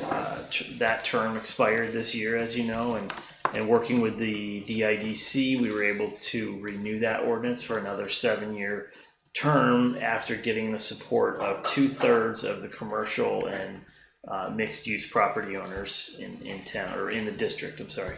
So the work in that committee now shifts to developing project lists and developing recommendations for future projects to be recommended to this board in future budget cycles. And I wanted to just say too, I think it's exciting to be a part of that group and work with them. They're very committed, and that group has been dormant for a few years, so it's nice to see them back in action and excited about some improvements downtown. So.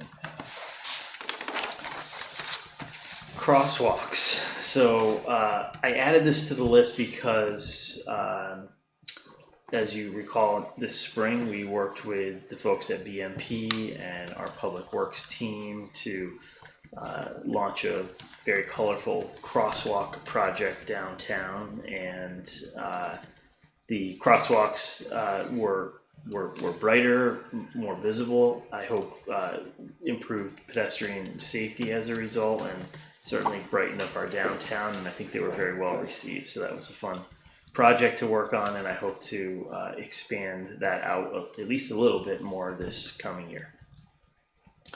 Ordinances and policies, we revised or adopted 3 ordinances and 4 town policies this year. The parking ordinance, the downtown improvement renewal that I just mentioned, our ethics ordinance, and then our capitalization policy, our encampment policy, purchasing policy, and traffic calming policies. And all of these things we have found to be incredibly helpful in addressing issues more efficiently, more effectively, and as issues arise. And it gives us a roadmap for navigating some newer emerging matters. The encampment policy in particular comes to mind. As you know, we didn't have anything in place prior to that policy, and it's working really well. The traffic calming policy, same thing. We've exercised both of those policies now this year, and they're working quite well. So, and I fully anticipate that work to continue in the coming year as well. The town charter, as well, you're all aware, but some of you more so than others because you're working on this committee. We launched a town charter review committee this year, made up of 3 select board members, and tasked them with reviewing and updating our town's constitution, which hasn't been overhauled since 1972. We've made some updates, minor updates to it, so it's been 50 plus years. So that's been quite a fun project to work on as well. And internally, I want to kind of move to some personnel matters and internal shifts this year. We tackled a number of issues. We filled some critical vacancies this year, created superintendent level positions without adding any new positions in our public works divisions, which has been quite helpful. And we did that by promoting from within. So we didn't, like I said, add any new staff to our crew, but it provided our teams in all of our public works divisions with some real boots on the ground leadership, and I think it's been quite helpful. We addressed a number of personnel matters that needed attention, and I won't get into details for obvious reasons. But these things, as you know, typically don't go away on their own, and they don't get any better with age. So we'll keep on top of personnel matters in the coming year too, and try to be there to help strengthen and support our team going forward. Performance evaluations is a piece of this as well. We launched an evaluation program this summer actually, First with our department heads, and we'll expand that into all staff members in the coming year, but we needed to negotiate that piece of it with the unions, which we did with AFSCME anyway. So we have a provision in that contract now that specifically allows for us to conduct performance evaluations. So we'll need to negotiate that with our police union in this new term. But what we've come up with is a simple one-sheeter. We tried to make it easy enough, simple enough that it does not become a burden to our department heads and something we don't avoid in the future. And I think it's been a great tool to not only encourage improvements when we identify needs for improvements, but recognize achievements and notable work from our staff as well. So the last thing I'll say about this topic is that the third and final piece in the one-sheeter is a goals section. So when we sit down with an employee, we create goals with them for the coming year, and then we track those goals throughout the year and check in at the end of the year, the next time we review that performance evaluation, to see if we met those goals, and if not, why not, so that we can meet them in the coming year. We negotiated a new, as I mentioned, a new AFSCME contract this year. We sat here at this table over several working sessions this summer. Can you remind those of us who don't know our union acronyms who that is?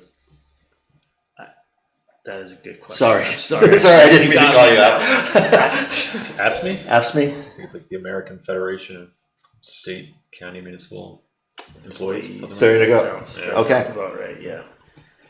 I've been calling them AFSCME for so many years that Yeah. I've never even stopped to think about what that acronym actually stands for. So we sat in this room, we negotiated over several sessions this summer. We were able to sign a new 3-year contract with our largest union in town, and ratified that unanimously by this board back in December, so that'll remain in place through 2028. We created an annual operations calendar early on in my time here, and we did this because we were trying to recognize how much institutional knowledge we lose every time an employee walks out the door. With so much transition happening in this building over the last couple of years, I think it's really important. So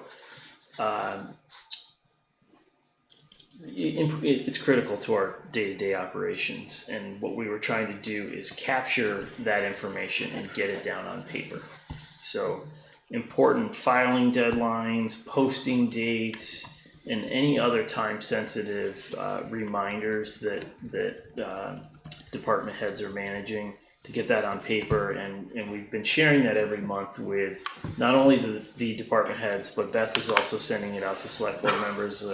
You're receiving it as well, and we've always considered it to be a working document. We do check in on it and talk about it from time to time during department head meetings, so we'll continue to add to that and improve it over time, so that when transitions happen in the future, we have at least something to help make that transition a little smoother. And I just mentioned department head meetings. That's next on my list. We're now meeting twice a month as a team. We've been meeting now for over a year, just to share updates, kind of keep those lines of communication open, and to keep building our team. And excuse me, I just wanted to mention that I find them so incredibly helpful, because not every department head in our team reports directly to me, especially under the new org chart. So it gives us an opportunity here. We go around the room and hear from every single department head what's happening. And we try to keep them short. We try to keep them to 30 minutes so that we're not consuming too much of everyone's time. But it also gives me an opportunity to share updates with all of the board members at one time, because as you know, most of our department heads, and we have maybe 11 of them at this point, they're spread out over 11, 12 departments and 6 or 7 buildings around town. So it's twice a month, and again, it gives us an opportunity to all sit down here and communicate. So I think that's been really helpful. And then finally, I just wanted to mention that we are maintaining and building new relationships all the time. That was a high priority for me, and I spent quite a bit of time over the last year. In fact, I'm still doing it. This week I've met with a few new folks, but spending a good deal of my time meeting with our community partners, business owners, or nonprofit leaders, the college, and even recently with other town managers and administrators, so that when an issue or an opportunity arises, we're already on a first name basis. We're not getting to know each other when a crisis happens or a grant application or something like that presents itself. So looking ahead at next year, most of what I just mentioned will continue. We'll keep working on all of those things. In addition to a few other priorities that I wanted to mention, we'll continue to bring in department heads on a monthly basis to update you all. We'll continue to bring committee chairs forward. I think that's been incredibly productive and helpful as well. We have several IT upgrades and IT security upgrades in particular planned for the coming year. Our .gov website URL is still high on my priority list, and our .gov email accounts.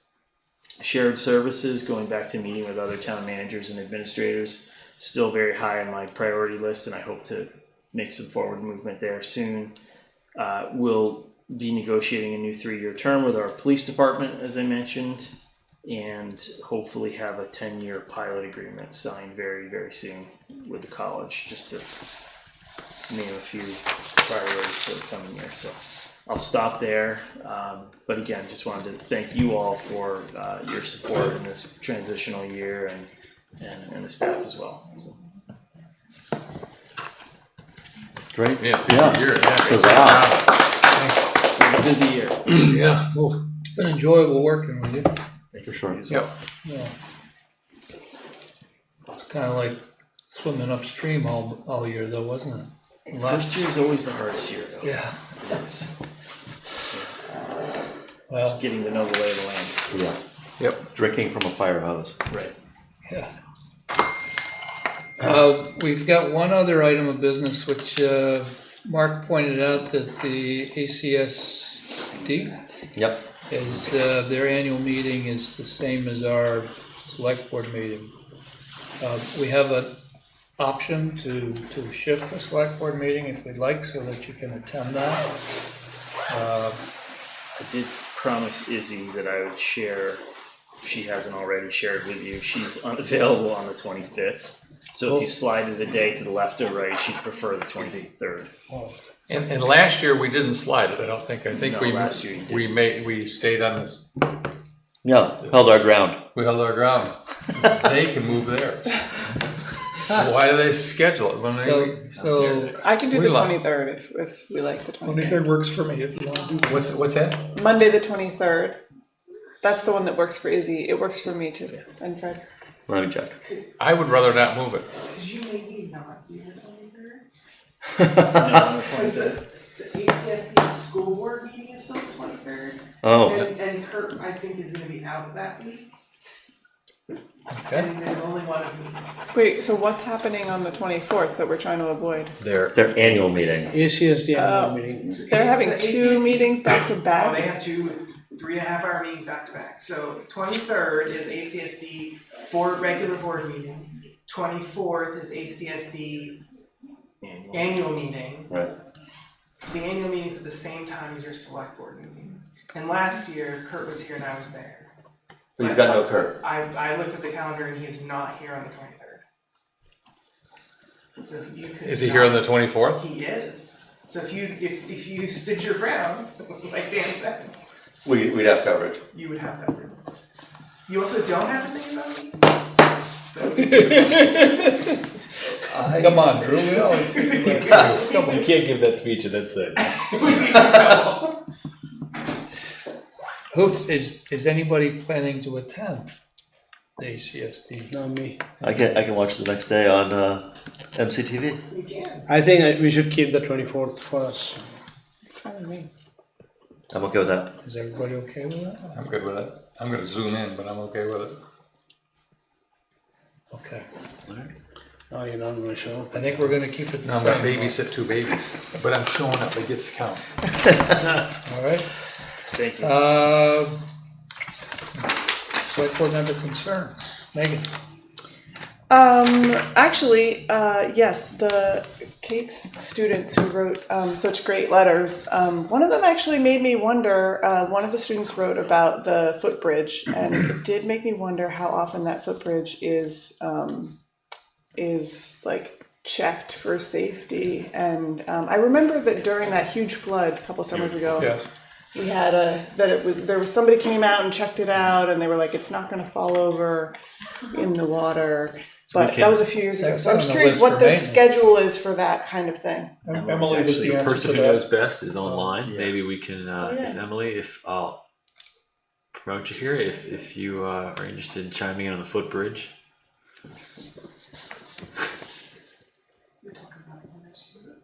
The one through Marble Works. Yes. The one to Marble Works.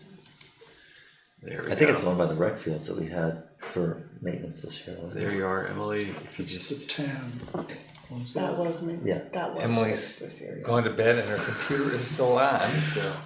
well, I mean, This do you is wanna this speak is to that? on her radar. Yeah. There was a $20,000 line in the capital budget for improvements to that bridge. So Oh, that's I did, and I do plan to draft some responses to those letters. So great, cool. Well, yeah, Awesome. I hadn't thought of it, and then I was glad to like think of it. So yeah.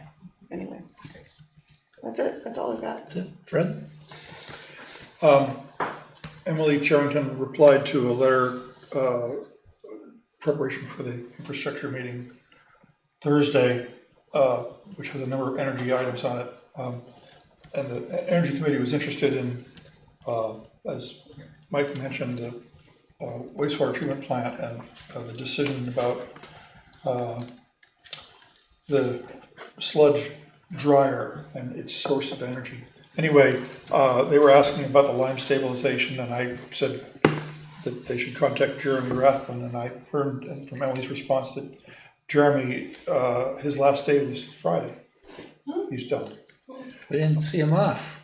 No, I feel bad about that. You know, we were informed that he had received the board was informed, but I don't know that it was public at the time, but he received a very, very attractive offer that the town could not compete with because of his skills and experience. And I just want to say I'm sorry that I feel happy for him, and then I feel sorry for the loss to the town because he's really been terrific, and he was instrumental in selling the $50 million bond that was approved at the last town meeting.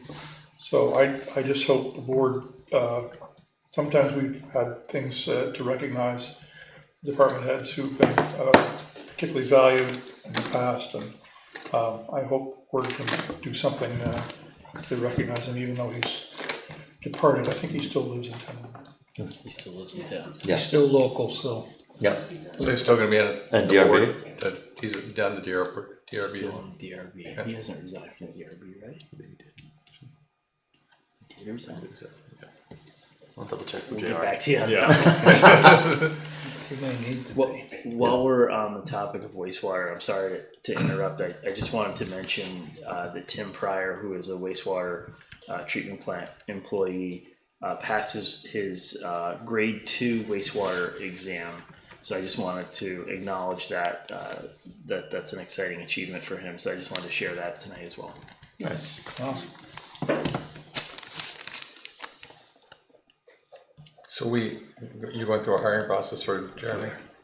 Is that already started? I'm assuming. It's advertised. We have not started interviews. Okay.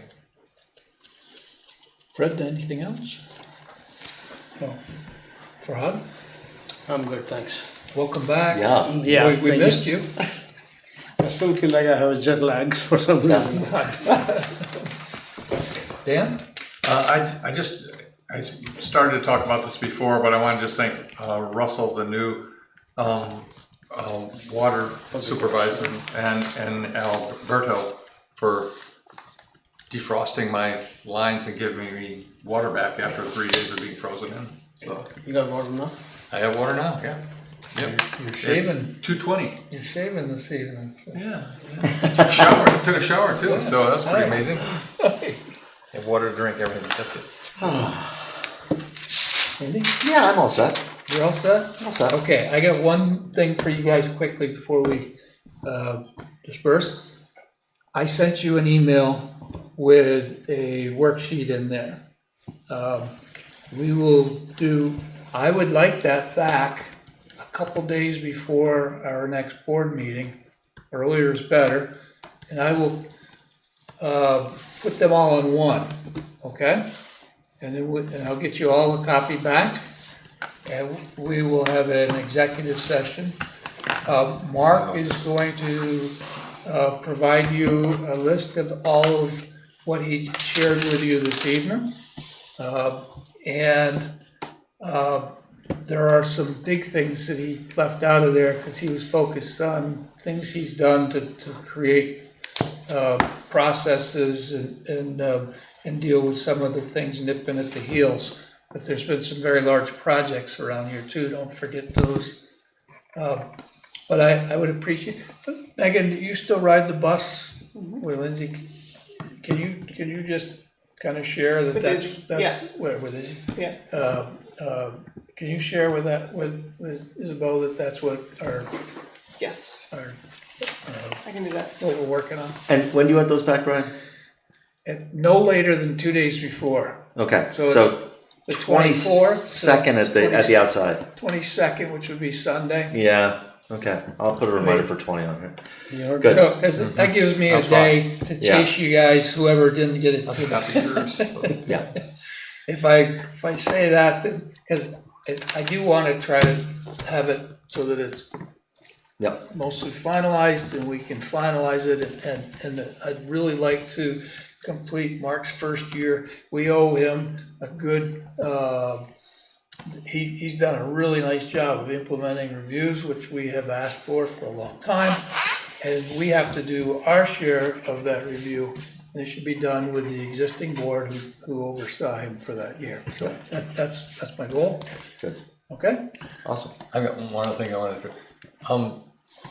a little confusion about this, but tomorrow, Personnel Committee's meeting. The 3 members of the Personnel Committee are Andy, Brian, and I. Megan is filling in.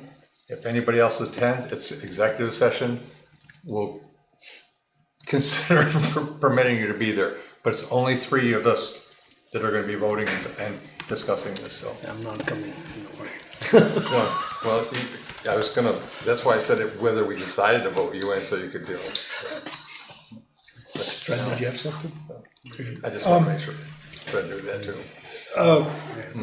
One of the things that, Mr. Chair, you have done is that the rest of us will not have after you retire, but probably ought to. The contract with the manager. Yeah. I don't know if anybody has ever seen that other than yourself, but I'd just like to have that so that going forward, Yeah. nothing, We'll I'm not get- worried about it. I just, occurred to me that, I'll go through my files. I've been going through stacks. I actually dug out all the budgets and then it was pointed out to me that the budgets are all on our website. Well, I Because think I was trying to figure out why I had such a hard time tracking the different, in my mind, and we did change some of the lines a little bit over the last couple of years. And anyways, yes, I can dig that stuff out. Did you have something? Okay. Move to adjourn. Move. All in favor? Aye. Aye. Dude, barely.